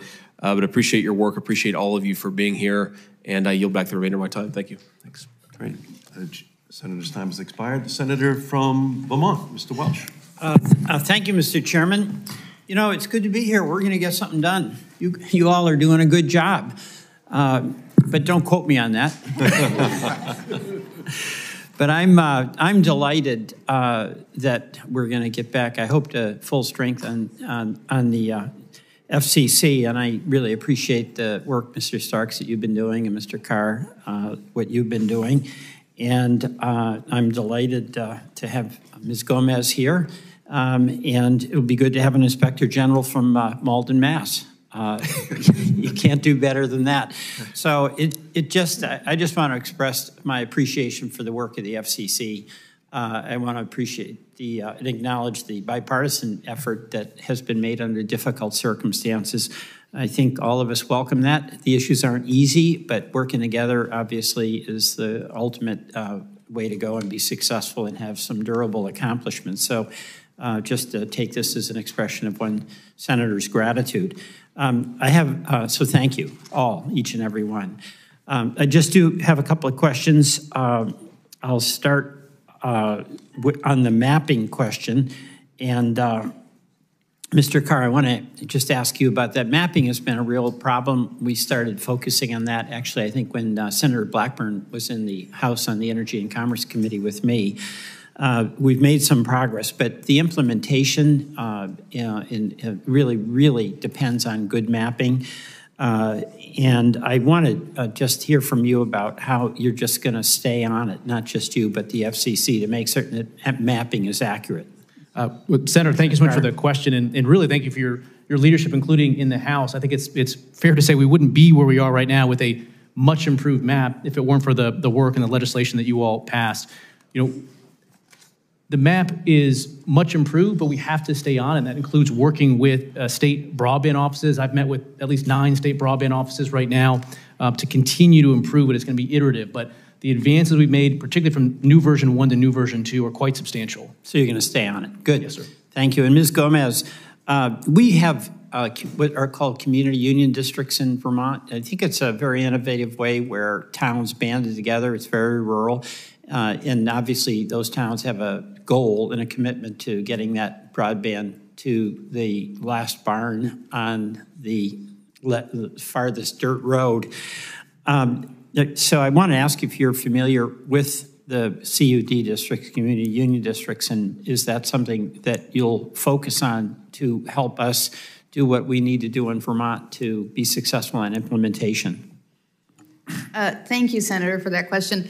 I think connecting broadband to every corner, I think you said barn, and every driveway, to reach every person across the country in every area is very important, and I am more than happy to work with you on ensuring that the FCC takes actions that enable that. Thank you. Mr. Starks, you and I and Commissioner Chair Rosenworcel have worked on the homework gap. Mr. Lujan, Senator Lujan, is going to be here in a few minutes, but he's been a leader here on getting the Wi-Fi on the school buses. You know what? That really, really, really makes a difference in rural America. What are you going to be doing on helping us get those school buses wired? Yes, thank you for the focus here. Thank you for your leadership, your longstanding leadership on telecom issues, Senator. Educating our youngest minds is extraordinarily important. You know, again, I'm a Kansan and certainly know that folks have long ways, young learners, students have long ways that they may need to travel on buses. And so I absolutely think that it's imperative and consistent with our telecom programming to allow Wi-Fi on buses to make sure that students can learn that way. Okay, thank you very much. Mr. Chairman, I yield back. Thank you. Senator from North Carolina, Mr. Butt. Thank you, Mr. Chairman. Again, thank the panel for being here. Ms. Gomez, you were Deputy Assistant Secretary at the National Telecommunications Information Administration when the $4 billion Broadband Technology and Opportunities Program, or the BTOP, was established. Now, as you know, and most of us know, this program had a lot of issues. The GAO found that the program needed some more clearly defined outcomes to address broadband barriers. The New York Times also reported that the program used grants to build fiber networks where they already existed rather than where they're most needed, such as in rural or mountain towns, a lot of which is like North Carolina. Now, despite these challenges, you testified in 2017 that the program invested in lasting projects that increase access and adoption of broadband throughout the country. So, Ms. Gomez, given your role in overseeing this program, BTOP, how can we as a committee have confidence that you're going to responsibly steward taxpayer dollars at the FCC and prevent desperately needed broadband funding from going to wasteful overbuilding? Thank you very much, Senator, for that important question. I am certainly hopeful that I can bring my experience to bear and the lessons learned from prior programs in helping the FCC to ensure strong oversight and that the dollars are going to those that most need them. Thank you for that. And if successful, I hope that you will. So thank you. Commissioner Carr, the FCC conducted an auction of 2.5 or 2.5 gigahertz spectrum last summer. 90% of those licenses that were won at that auction, they haven't been issued. And these licenses could improve connectivity for 1.6 million North Carolinians. The FCC chair seems to think that the FCC can't issue those licenses because its authority has lapsed. So do you believe the FCC has the authority to issue licenses that were won at that auction despite the lapse of its auction authority? Thank you, Senator. Yes, I do. In fact, I think the FCC's statutory authority is clear and the analysis is straightforward. Our Section 309J authority to conduct new auctions has expired, but our Section 309A authority to issue licenses won at completed auctions continues. In fact, when we issue licenses bought at auction, we always cite 309A, not 309J as a source of authority. And around the country, about almost 55 million people that if we issued these licenses, they could get new service or better service virtually overnight. And so I think that's one that we can take and certainly that we should take. Well, thank you. I hope that you do. That's good news to hear about 309A. On June 15th of 2023, Chairwoman Rosen Worcel circulated a notice of inquiry to, quote, investigate how data caps affect consumers and competition, end quote. Specifically, the notice of inquiry asked how the FCC's legal authority to take action regarding data caps. Ms. Gomez, is taking legal action to ban usage-based pricing, is that a form of rate regulation? How do you see that? Thank you, Senator, for your question. I have to admit I don't know much about the notice that the chairwoman circulated. I think when I think of rate regulation, however, since that's what your question was, I think of traditional rate regulation like I used to do when I was a young staffer at the FCC, involving tariffs and price caps and rate of return regulation. And that is certainly not something I think is necessary today. I think competition is the best regulator of prices. I appreciate that. So a follow-up question, how could the FCC possibly account for all the downstream effects that would follow if the FCC decided and banned usage-based pricing? Thank you, Senator. It's my view that we always need to be careful about unintended adverse effects. And it's something that, if confirmed, I would want to make sure that we understand if the FCC has any items placed before it. As commissioners, the commissioners have to see items and review items that may affect downstream services. Very good. Again, thank you all.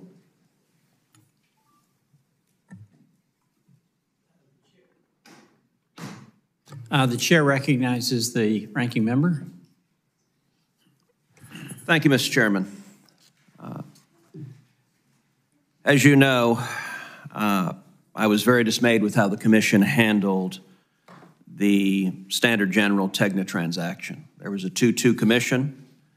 The chairwoman wanted to block a lawful transaction, but she didn't have the votes. So instead, she skipped a commission-level vote and directed the FCC's Media Bureau to do her bidding. All of that was in the context of widespread allegations that this deal was quashed specifically to benefit a longtime Democrat donor. Mr. Starks, you were a sitting commissioner at the time. Did you have any concerns regarding the chairwoman's unprecedented decision to quash a multi-billion-dollar transaction without the full commission even taking a vote? Yes, thank you for the question, Senator. You know, this was one of the most complex media transactions, mergers that we've had certainly before us in recent memory. The transaction never came before me as a commissioner. As you mentioned, the full record and the information there was not before me as a commissioner. This was handled at the Media Bureau level. With all respect, Mr. Starks, that's the point, is it didn't come before you as a commissioner. Were you troubled by that? You just said it was complex and important, and the chairwoman had the Bureau decide it, so it never came before you as a commissioner. Were you troubled by it? Yesterday in my office, you said you thought that the commission should vote on significant matters. Do you still hold that view? Senator, I deeply appreciated our conversation. What you and I talked about when you had mentioned whether there was a certain threshold of which you think that transaction should be taken and voted on by the full commission. And I appreciated you posing that question. I have thought about it and would be eager to work with you. As we think through that question, I'm not sure. Did you say anything publicly when the chairwoman acted to prevent the full commission from voting on this matter?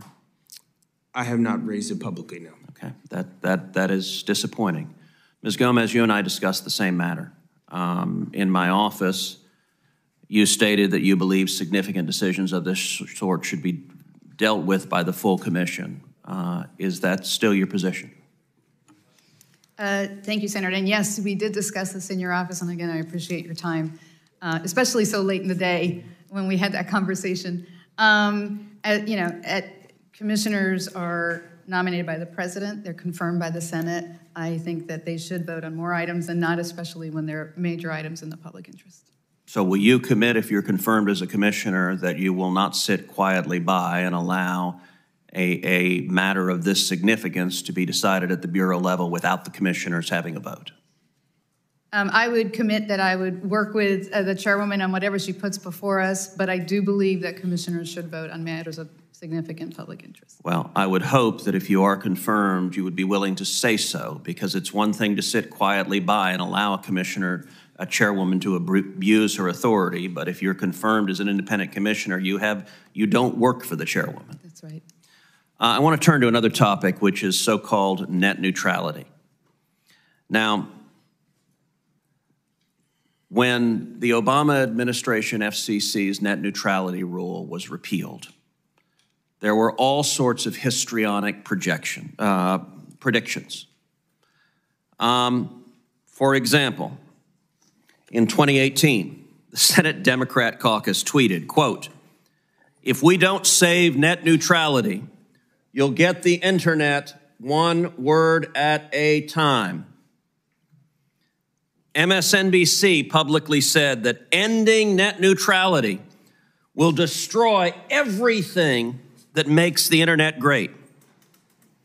Not to be outdone, Senator Bernie Sanders announced, as did news outlet CNN, that ending the net neutrality rule was the end of the internet as we know it. Mr. Starks, were any of these predictions accurate? The internet continues to thrive, Senator. Is that a no? Were these accurate? No, these are not accurate. Ms. Gomez? I agree. In my office yesterday, you acknowledged that the repeated protestations of Democrats and the media were, I think the term you used, were hyperbolic. You still share that assessment? Yes, Senator, I do.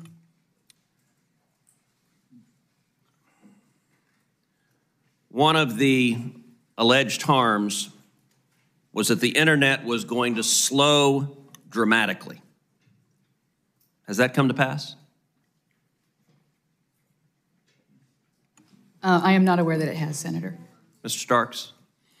No, not to my knowledge, no. So in fact, average mobile speeds went up 456% and average fixed speeds increased 230%. Now look, I understand that net neutrality has become this shibboleth for the left that is a Democrat nominee. You have to say net neutrality rules are great. But all of the predicted harms were demonstrated to be nonsense. And I got to say, broadband right now in America is leading the world. We saw during the pandemic when heavily regulated European broadband couldn't keep up. Mr. Starks, Ms. Gomez, both of you in my office said yesterday that you did not believe the FCC should regulate rates. Is that still your view, Mr. Starks? That's correct. Ms. Gomez? Yes, Senator, that's still my view. Mr. Carr, what would be the harm if the FCC asserts the power to regulate rates and to turn the internet essentially into a public utility that is controlled by the federal government? I think there'd be a lot of negative consequences. One is we continue to need billions and billions of dollars of private sector investment to make the internet work and to build it out. And when the FCC went down this path the last time, we saw significant declines in investment according to some studies. Thank you. Thank you. The senator from Kansas. Thank you, Mr. Chairman. Let me start with regulation of broadband, where perhaps Senator Cruz was ending. As Senator Budd mentioned, Chair Rosenworcel announced recently that she would be asking the Commission to vote on a notice of inquiry examining the practices of broadband providers imposing so-called data caps on consumer broadband plans. Commissioner Carr, do you think this is an issue that warrants FCC time and resources? Also, wouldn't prohibiting or regulating usage-based pricing amount to a form of rate regulation? I think it would effectively amount to rate regulation. At the end of the day, Let's say, for instance, you have a $30 data cap plan that's affordable for somebody, or a $60 or $70 unlimited plan. For the FCC to come in and outlaw that $30 offering certainly seems to me a lot like rate regulation. Ms. Gomez, as we know, broadband services are currently classified as an information service, not subject to Title II regulation under the Communications Act. Given this fact, if the FCC determines that it wants to regulate broadband usage-based pricing, under which statutory provision could the FCC impose such regulations? Thank you, Senator, for that question.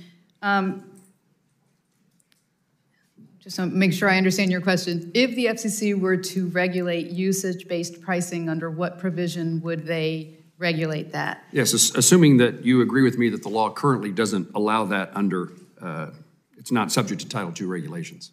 Okay, sorry. Thank you. Appreciate that clarification. I think that broadband internet access service is too important, too central to our lives and to our economy not to have effective oversight. And so I would be supportive of reclassification to Title II. However, I go back to my original point that I don't support rate regulation because I think that competition is the most effective regulator. And I was going to ask you, so what's the distinction between what the answer I heard you tell Senator Cruz or told him in his office and you confirmed today and what you just said to me? I think it's the same. And your earlier part about reclassification under Title II, tell me what you meant by that. I think that Title II gives the strongest oversight to the FCC over the service. I just don't agree with regulating pricing. And I assume, let me take that back. I would like for you to confirm that even though you have views about what the FCC should do or what's good for the economy, you do need statutory authority, a grant from Congress, in order to accomplish that. Is that true? Thank you, Senator. I believe fidelity to the statute is always important. I also would strongly support for Congress to legislate in this arena. It would be, as Senator Thune mentioned earlier, the best course of action. But I would pledge fidelity to the act in any action that, if fortunate enough to be confirmed, I would have before me. I appreciate what Senator Thune said and that you agree with it, and it would be the right course of action if Congress, and particularly this committee, could find that common ground sweet spot in which we could proceed. Unfortunately, in my view, the FCC took action that made that less likely that we would be forced to make those compromises and the ability to work together. Let me turn to a spectrum auction. Section 108, the 2.5 gigahertz spectrum auction ended 10 months ago, but licenses that were sold remain with the FCC despite payment for those licenses already being made. Ostensibly, the FCC is holding these licenses because of the lapse in spectrum auction authority. I understand that this spectrum may be used to connect thousands of Kansans, particularly in rural areas, but without the licenses being provided, the connection cannot occur. Commissioner Carr, other than spectrum auction authority, are there any other tools the FCC can use to provide for the use of these licenses? Yes, Senator. First of all, I think we can use our existing 309A authority to issue those licenses, but short of that, the FCC has an authority called STA, Special Temporary Authority, that would allow us to authorize the use of that. And to your point, bring Americans across the digital divide, and we could do it effectively with the flip of a switch. And is there effort to do so? I don't see any movement at the FCC towards that end. Okay. My final question, Mr. Chairman. Commissioner Carr, you've been outspoken in your belief that TikTok is a national security threat and a data privacy risk to Americans. I agree with you, but I believe the problem of adversarial countries being able to siphon American data is greater than just one app. Can you talk about the pervasive challenge we are facing in terms of securing U.S. data from adversarial nations and offer any suggestions you might have for Congress to address the issue? Thank you, Senator, for the question, your leadership on this. The way I think about it from an FCC perspective is we took action at the device layer. We've taken action on Huawei ZTE. We've taken action at the carrier level, looking at China Mobile, China Telecom, the common denominator being entities that are beholden to the CCP and data flows back to China. I think it's important as a country that we also take action at the application layer, whether that's in the main, the FTC, or Treasury through the CFIUS department. I think that's where that action should take place as opposed to the FCC per se. But we need to look at TikTok, and we need to do a comprehensive look at all applications with sufficient ties back to adversarial regimes. Data privacy has been another one of those issues that it would be great if Congress could find that sweet spot in which there's some willingness to work together to find a solution, and I'm going to continue to try. Mr. Chairman, thank you. Thank you. Senator from Indiana. Thank you, Mr. Chairman. The Government Accountability Office recently examined federal broadband efforts and found that there are over 130 federal broadband programs administered by 15 different agencies. In the GAO's own words, quote, federal broadband efforts are fragmented and overlapping, and communities with limited resources may be most affected by fragmentation, unquote. We need to streamline and synchronize our broadband programs to make sure that the left hand's talking to the right hand. And in this case, at least for now, that means over 130 hands. Duplicative and unnecessary overbuilding of our broadband networks doesn't benefit anyone. It slows broadband deployment, it squeezes an already tight labor pool even tighter, and it wastes taxpayer dollars. We've promised our constituents that the recent unprecedented amount of federal spending on broadband will finally close the digital divide. In a challenging economic climate, when staggering inflation is reducing the value of every dollar, it's vital that we get everything else right. This means streamlining our current programs, using the most accurate broadband maps possible, rolling back unnecessary and burdensome regulations, allowing the free market to operate freely, and accounting for every dollar that goes out the door. For years on end, underserved Hoosiers had been told that we're going to close the digital divide, and it's high time that we make good on that promise. Commissioner Carr, Commissioner Starks, and Ms. Gomez, welcome to the committee. I'd like to ask all three of you for a yes or no answer, please. Should federal broadband efforts that are currently spread across 15 agencies and over 130 programs be streamlined and synchronized? Yes or no, please. Commissioner Carr. Yes, Senator. Thank you. Commissioner Starks.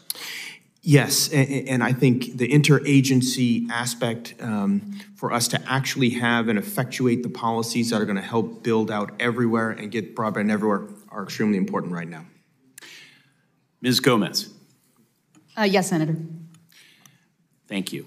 And I appreciate your concise responses. And I'll now give each of you an opportunity, if you have any recommendations to this committee that we might take to help you achieve this goal. Thank you, Senator. You know, one piece of legislation that actually Senator Welch worked on, then Congressman Welch, is the Plan for Broadband Act, which would put in place a national coordinating strategy. I think that's one important step that has to take place, as well as permitting reform. Again, if we're just spending these dollars without doing permitting reform, then we're stepping on the gas and the brakes at the same time. We need these dollars to go into the ground. I hear that time and again, whether it's in this context or the chips and science context, to name just a couple. Commissioner Starks. Yes, I agree with my colleague on that. The one thing that I would say also is that Commissioner Carr and I, you also need the right workforce in place in order to build out everywhere. We have a historic amount of build out that's going to be needed. Yeah. And so we need to, in addition to having policies set aside in the right way, we need to make sure the workforce is ready to go. And so that means training. Commissioner Carr and I have had a number of events together. We've long worked on this issue. I think that's an important piece about this as well. I would certainly agree with that. Let's not forget our labor challenges. Ms. Gomez, anything to add?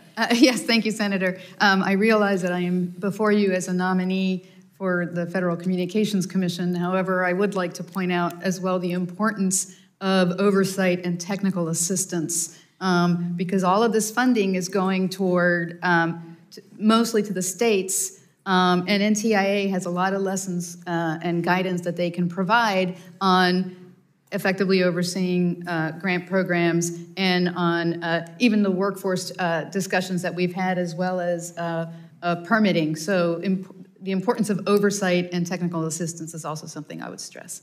Very important and well received. That's our job as Congress to vigorously oversee our various agencies. So thank you. Staying on this theme of reform, I have a brief amount of time left, but I just want to say I wholeheartedly believe we need to have a robust and bipartisan conversation about universal service reform, and everything should be on the table. Ms. Gomez, what are your thoughts on the current state of universal service?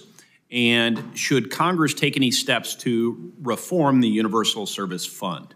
If so, maybe you can indicate what specific steps you would recommend or endorse. Thank you, Senator. The Universal Service Fund program is very important. It's important for connectivity. It's important for our schools and libraries. It's important for rural health care. It's important for students. So protecting program integrity is important. And if confirmed, I would love to work with you in this committee on addressing ways to ensure that we can protect the program going forward. Thank you. I'll look forward to doing so should you be confirmed. Commissioner Carr, anything to add as it relates to the steps Congress might take to effectively reform the Universal Service Fund? One idea that I've talked about a lot recently actually has to do with inspector generals, which is to say potentially codifying a requirement that the FCC consult with the IG on the front end of all of these initiatives and actually put in our decisional document, here's the 8 recommendations that the IG had to protect against waste, fraud, and abuse. Hopefully we agree with all of them, but if we don't, we can explain why that is. I know our chair has done that before, but there's no obligation to. And in fact, maybe that's a better requirement just across the board for all agencies, is to codify that requirement to consult with IGs and put their recommendations up front in the decisional document. Noted. Internalized. Poised for action. That's excellent. Thank you all. Senator Lujan, you're recognized. My apologies. Senator Sinema, you are recognized. Well, thank you so much. And thank you to the nominees for joining us today. Ms. Gomez, I'd like to begin with net neutrality. As you know, net neutrality is a critical protection for both internet consumers and providers. It's a priority for lawmakers across the political spectrum. However, as you also know, decades of partisan disagreement, FCC rule changes with each new administration, and the resulting years of costly litigation have failed to reach a workable solution. The result is that consumers and providers have no certainty about the rules of the internet. I believe the only way to permanently fix net neutrality is for Congress to pass a bipartisan bill that provides lasting net neutrality protections while ensuring there is opportunity for innovation in the internet. It's clear that existing law does not map neatly into the 21st century digital world, and it fails consumers when it's applied to the modern internet. Do you agree that the best way to find a lastable, workable solution on net neutrality is through congressional action? Thank you, Senator. That's a very important question, and yes, I do agree. Well, thank you. If you believe that congressional action is the best path, then will you support a proposal at the FCC to go ahead with a Title II approach to net neutrality should Congress fail to act? Thank you, Senator. If the chairwoman puts a proposal before me, I certainly, if confirmed, of course, and before the commissioners, it is my belief that broadband internet access is a service that is central to our lives, to our businesses, to our work, to our education, to getting rural health care. And the FCC should take action to ensure that it has effective oversight. Thanks. I'm very proud of the funding secured to help rural, tribal, and other low-income communities obtain affordable broadband services in the bipartisan infrastructure law that I helped negotiate and pass. Arizona is largely a rural state, home to many of the communities most in need of the help that the law seeks to provide. So this includes distributing the $42.5 billion in BEAD program money in line with allocations we expect to see announced next week. So 2 questions for you, Ms. Gomez. How do you believe the FCC may best serve its oversight role in ensuring such large amounts of money reach the destinations they're intended to while minimizing waste, fraud, and abuse? And then second, do you believe the FCC has the resources it needs to ensure these programs are instituted successfully now and in the future? Thank you, Senator, for that very important question. I think that the FCC plays a very important role in ensuring that the funding throughout the various agencies is administered in the most effective manner and ensuring that it reaches those that most need it. It can do so through the mapping efforts, which is continually updating and upgrading. It can do so through sharing information and data with the other agencies, and I believe it should continue to stay closely involved in providing whatever support it can to make sure that we can connect all who need access to broadband internet access service. Well, thank you. You know, Mr. Starks and Mr. Carr, would you also like to respond?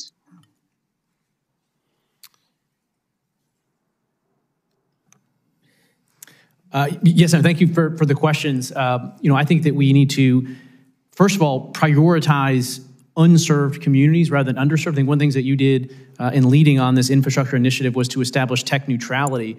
I've been concerned a little bit with some of the policy cuts that implementing this may put too much of a preference for one technology over the other. I think we need to leave it to the states under the law as you negotiated it to make the best decisions for them about what technology is going to work. And then obviously we need to continue to oversee this to avoid overbuilding and to continue to coordinate with our inspector generals on this. Yes, and this is Commissioner Starks. Thank you so much for the question, Senator. And in particular for your hard work on focusing on tribal communities as well. Tribal broadband is a particularly important part, making sure that our broadband maps are ready to make sure that the funding that is going to start to flow from NTIA is well placed and well matched. The Tribal Connectivity Fund as well seems like it is doing tremendous work in tribal areas as well, focusing on, in particular, some of those very left behind tribal communities who need broadband as quickly as possible. Thank you. Mr. Chair, I know my time is running down. Just one quick item more. Earlier this year, students and staff at the Tucson Unified School District had their sensitive information hacked by a hacker ring. The hackers stole confidential information, social security numbers, passports, driver's license, and held it for ransom. Now, the FBI insists they have warned governments that schools are vulnerable to cyber attacks. Last September, the Arizona Department of Education urged the FCC to allow schools to use E-rate funding to create more advanced cybersecurity infrastructures and systems. But right now, it is limited in terms of aid for advanced network protection. So, Ms. Gomez, my last question for you is, would you support expanding the E-rate program to allow schools to use E-rate funds to purchase a wider, more protective range of cybersecurity tools like firewalls or network security services? Thank you, Senator. You certainly raise a really important issue. I have to admit, if confirmed, I would need to look into the statute and how this fits within the statute, but I am very supportive of any efforts to secure the networks over which this important data is being carried. Great, we'll follow up. Thank you, Mr. Chairman. I yield back. Thank you, Mr. Chair. The bipartisan infrastructure laws, broadband infrastructure investments have put the United States on the cusp of finally beginning to close the digital divide, but broadband infrastructure is just half of the equation. Without dedicated efforts on digital equity and affordability, we still risk leaving millions of Americans unable to access the internet, which means they're disconnected from school, disconnected from healthcare, and the modern world. One of the hallmarks of digital equity and affordability is the FCC's Affordable Connectivity Program, which has helped over 18 million Americans and over 600,000 Georgians afford essential internet service through ACP, the Affordable Connectivity Program. This is a great start, but there are over 51 million Americans that qualify for the ACP, so clearly much more work needs to be done. Ms. Gomez, how does and how should the FCC support states in conducting outreach for the ACP program? Thank you very much, Senator, for that question. I have personal experience with poverty. When I was in high school, right before going to college, my family lost everything. And I had to scrape my way, borrow, work my way through college and through law school. And I faced that difficult decision of whether to pay my phone bill or how, not buy food, I guess. I had to pay my rent too. And I like to tell this story, and I apologize for taking time saying it. I just want you to know how personal this is to me. I would call my brother. It was usually around May of every year, and I would say, Louis, I can't pay my phone bill this month. And he'd say, how much do you need? And I'd say, $34. And he would send me 100, and that 100 felt like 1,000 at the time. So I very much understand how difficult it is for families, especially low-income families, to make these decisions, but yet still maintain that connectivity that is so vital to us today.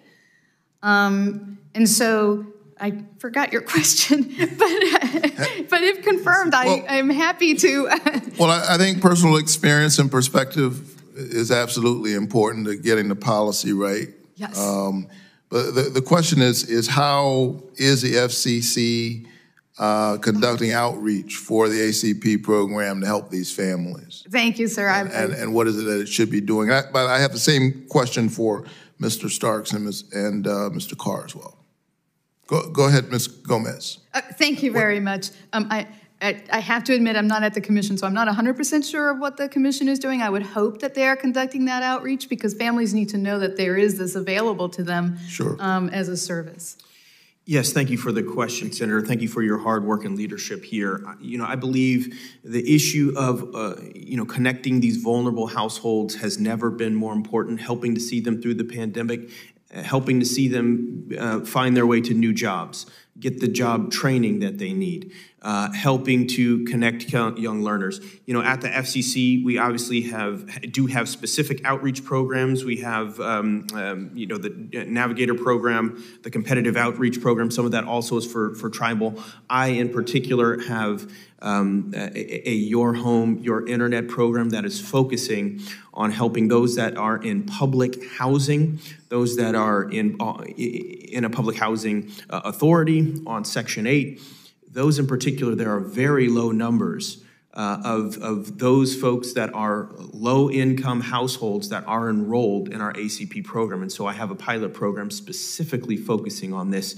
And I've traveled all around the nation to see this in particular. The last thing that I'd say is, I've traveled extensively there in Georgia, traveled to Albany, Georgia, to Cuthbert, Georgia, even very downstate. ACP is equally important there, even in very rural areas. And so our focus there is especially in our rural areas. And thank you so much for your work there. Mr. Carr, same question. Thank you, Senator. One of the things that we've done is stand up an outreach grant program to have third parties help spread the word about ACP. That's something that the Infrastructure Act called for. As I've traveled, I've also done events to sort of highlight it. I did a roundtable with Senator Lujan's staff, for instance, in New Mexico to raise it.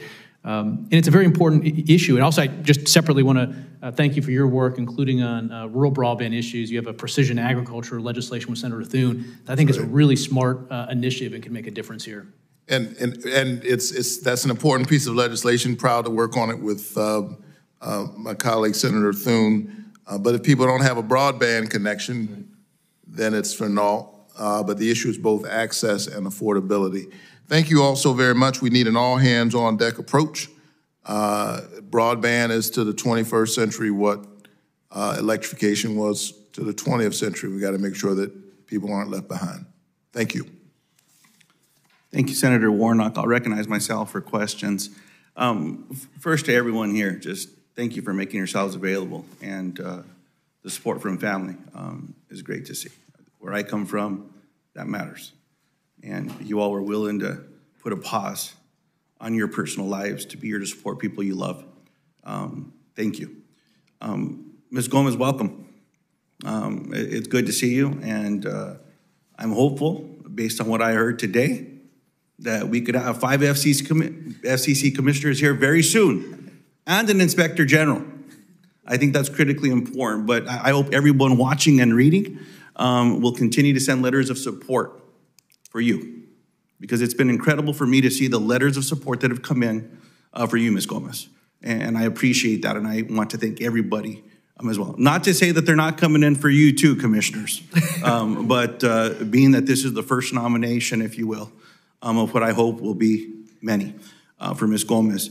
Now, Ms. Gomez, to me, it's vital to promote competition at the FCC and within the ability that we have to look at the industry to prevent digital redlining, to promote equal access and opportunity for everyone across America. That was the intent of the legislation leading to $65 billion, 42.5 for build out in addition to additional appropriations to the NTIA in previous years. So in all of this, we also have to protect consumers. We have to support consumers. Now, my question to you is a simple yes or no, Ms. Gomez. Can the FCC do more to protect consumers? Yes, Senator. And what are your thoughts on how Congress and the FCC, with what we can do to guarantee consumer protections or protect privacy, promote competition among broadband providers? Well, Senator, I think it's important that the FCC exercise its oversight over broadband internet access service. It is so central to our lives, to our economy, to innovation. It is just an incredibly important service to the nation and to its international competitiveness. As such, it needs to have the jurisdiction to perform that oversight. I do support Congress legislating if that is in the cards, but if not, I think I would support the FCC also acting to ensure that oversight. I appreciate that, and that leads me to my next question. And Commissioner Starks, this is for you. Yesterday, an incredible leader in the House, Doris Matsui, was asking a series of questions around robocalls. I'm not going to ask everyone here to raise their hands if they don't like robocalls, because that'll take a long time. No one likes them. I got one just now. There was a spam call that just came across my mobile phone. Something's got to happen here. There's been efforts in the past. People have raised this. There's been legislation adopted. But bad people know how to find loopholes. Sometimes they create loopholes, and they exploit them. And this is the new way of theft, right? It's not that someone's necessarily going to grandma and grandpa's door. They're calling them on the phone. They're sending a spam text or email, and they get someone to click, and then they prey on them. And it's bad. And there's so much money being stolen from people. Yesterday, I was proud to introduce the FCC Legal Enforcement Act with Representative Matsui to ensure the FCC has the enforcement authority it needs to go after robocallers who break the law. Now, I know the FCC is working hard in this arena, as I said. I'm very concerned with these predatory actors who are getting more and more aggressive. So, Commissioner, again, yes or no, would increasing FCC enforcement authority help the agency crack down on robocalls? Yes, it would, Senator. I appreciate that very much. I hope we can get support to get this one done. Commissioner Carr, you and I agree that edge providers, the companies that benefit most from new broadband users online, should also contribute to universal service model connecting unserved and underserved communities. I think online advertising is a straightforward approach. Now, USF contributions are currently assessed on telecommunication services, we know, long distance calls, which the technology shifted, man. I mean, we've got to get this right. But in doing so, modernize the USF, which I appreciate that there's a bipartisan effort in the Congress, but the editorial that you also wrote on this. My question is, what do you see with the future of USF contributions? Well, thank you, Senator, for the question. Thank you for your leadership on this. I know the task force that you're working on this issue is going to be very important. Simply put, the status quo is not acceptable. Universal service right now is stuck in a death spiral. The revenues that we assess, traditional telephone revenues, have declined from 80 or 90 billion a number of years ago down to 30 billion now. And so we have a 30% assessment in order to fill that USF expenditures right now. Left untouched, there's one study that showed that 30% could go to 75% assessment on top of a traditional telephone bill. I don't think that's sustainable. So I think now is the time that we have to have the conversations like you're doing in this task force to come up with a bipartisan view on the future of USF. I appreciate that. Now, Ms. Gamlin, thank you as well for being here. And I look forward to your swift confirmation as well. You've been nominated for such an important job.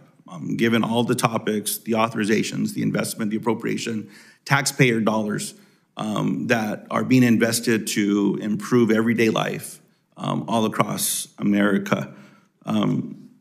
Cracking down on that waste, fraud, and abuse is going to be critically important. As I just shared with robocalls, that's just one example of predatory folks that are out there. And I'm looking forward to the work that you'll do, and I'm hoping you won't find anything. But if you do, I certainly hope that there's swift action taken to make sure that people that are doing bad things are stopped. You have strong experience in public service, working with a wide array of agencies and departments. In my research, I was showing independence, which I appreciate. Now, yes or no, does strong coordination between agencies prevent government waste? Yes. Is there more ways we can work together to encourage, to bring these agencies a government-wide approach to improve interagency collaboration in these spaces? Yes, thank you for the question. We need a whole-of-government approach to protecting federal funds, and that has been the movement. Recently, OMB issued a memo on that, talking about gold standard meetings and the need to meet with agencies, very similar to what Commissioner Carr had said before at the outset of funding, to share risks and ideas for protecting funds. And I've had experience throughout my career in this. At NSF, we protected, we had oversight over a $2 billion a year small business program, 2 programs that were administered through over 11 agencies. And what we did was we worked with the other OIGs, and we worked with the agencies, and we worked with law enforcement partners across the country to protect those funds. We brought everybody into the same room together. We trained, we provided outreach, and our goal was to help the agencies succeed. So thank you for that question. I appreciate that. We had a wise governor that served the state of New Mexico, grew up on a ranch, and he was often quoted as saying that, you should bring them all in the barn and not let them out until they solve the problem. And sometimes my simple way of getting things done embraces that lesson that we learned from Governor King. One issue I did want to raise as we close out the hearing is on digital redlining and discrimination, to get some clarification, if I may, based on our visits, statements, things of that nature.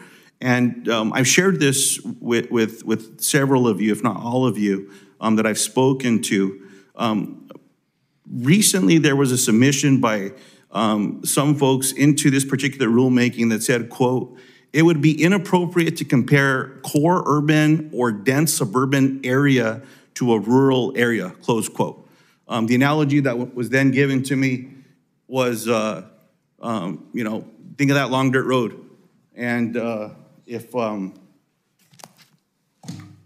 do you connect everyone down that long dirt road based on what I just said? That's probably not going to be possible. Well, I live down a long dirt road, and I worked on this legislation. I voted on this legislation, and legislative intent to me seems that the priority was to connect unserved and underserved. It turns out there's a lot of them in rural America. So my question, Commissioner Starks, is this, do you believe that expected return from a low-income area is grounds for a company to discriminate, whether intentionally or unintentionally, against our most rural and most low-income communities while using government funds to build out their networks? Absolutely not. I would not tolerate that. I appreciate that. And Commissioner Carr, along the lines of the $42.5 billion in digital discrimination and the questioning from the ranking member as well, when we spoke, we were talking about the disparate impact question. And my recollection was when I asked a question, it was something, the response was, I still need to look at this or you're reading it, you're looking into it, and you're looking at the record, things of that nature.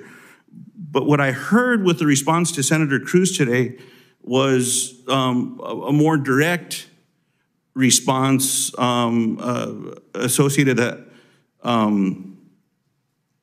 to the disparate impact question. Can you provide some clarification for me to understand where things are and what I see as a change from the two? Yeah, Senator, thank you so much. You know, my view, and I think what I answered to the Senator was, I think something more than merely effect is what's needed. And I think that's the same thing I said to you, which is to say, there could be situations in which if you only have effect, that there could be other reasons to explain it. So for instance, the example that I gave was the LA County, LA City. So if all you have is data of effect, and that the answer to the reason for that effect is a regulatory regime that was very, very different, then that's a situation which I think effect alone isn't enough. I think what we talked about too is this idea is, do you need a smoking gun? Is that the only thing, a smoking gun intent to get us there? And I think no. I think there are things short of smoking gun that could be sufficient evidence to qualify for discrimination. So I think there is room between those two poles, and I'm very open-minded at this point as to how we sort of resolve that. I appreciate that clarification. And what I want to close with is, look, there's a lot of rulemaking and work that goes on with telecommunication policy, whether it's at the FCC, NTIA, or state public regulation commissions. As many of you know, I was proud to serve on New Mexico's Public Regulation Commission, which is the equivalent to public utility commissions all across America. On my first day into that position, someone gave me something similar to this, which is Newton's Telecom Dictionary. And it's the worst of acronym soup. You know, you all probably know, I could go through here. I'm not gonna quiz you. That's not what this is for. My point is, a lot of this is derived from legislative efforts, rulemaking, things of that nature. Some of it good, most of it good, but some of it, creating space for bad activity. And my point on all of this with the digital discrimination, with redlining, and I've shared this with industry, don't create the damn loopholes. I'm sorry to break decorum in here, but if we create a path for people to hide behind something and say, well, you know, what I'm doing is, you know, I don't even know what word to use. Make up a word. And then I'm gonna say, that's what I'm doing. I'm making apple pie. I'm not discriminating against anybody. Then the people that we're trying to get connected are not gonna get connected. And then we're gonna be back again. I mean, this is the same thing with railroad safety. The reason that a lot of this nonsense is happening is because loopholes are created. And it's one thing to say something in public. It's another thing, no offense to the lawyers in the room or watching, when the legal teams responsible for working with the FCC in this case are filing their comments with the intent to make loopholes. Let's not let it happen. That's what I'm hoping we can do here. And well, I don't want to get into specific definitions. Don't create loopholes. Don't support creating loopholes. And to the industry, don't try to make loopholes. And then we won't have loopholes. And then everyone gets connected. So I'm just hoping that that's where we can get as well. Even though I'm one of the most junior members on the committee, someone made the mistake of giving me this when I walked in. So that's why I've gone over on my time. I apologize to all the staff and everyone I've kept here. Thank you all for being here. Thank you for your commitments to doing good. We don't always agree on the approach, but we often agree on what we want to accomplish. And I hope that's the driver with all that we want to achieve here. There's so much on the line right now that I thank you for accepting these responsibilities at this moment in time. Now, before we close today's hearing, I have one more question, which is asked to all the nominees. If confirmed, will you pledge to work collaboratively with this committee, provide thorough and timely responses to our requests for information as we put together and address important policy issues and appear before the committee when requested? Mr. Starks? Absolutely, yes. Ms. Gomez? Yes. Mr. Carr? Yes, Senator. I appreciate that. Yes. Will I ask AG that question? I appreciate the response. I'll leave it there. Now, thank you all for that commitment. Senators will have until close of business Tuesday, June 27th to submit questions for the record to the committee. Witnesses will have until close of business Wednesday, July 5th to respond to those questions. Now, thank you all very much. The hearing has concluded.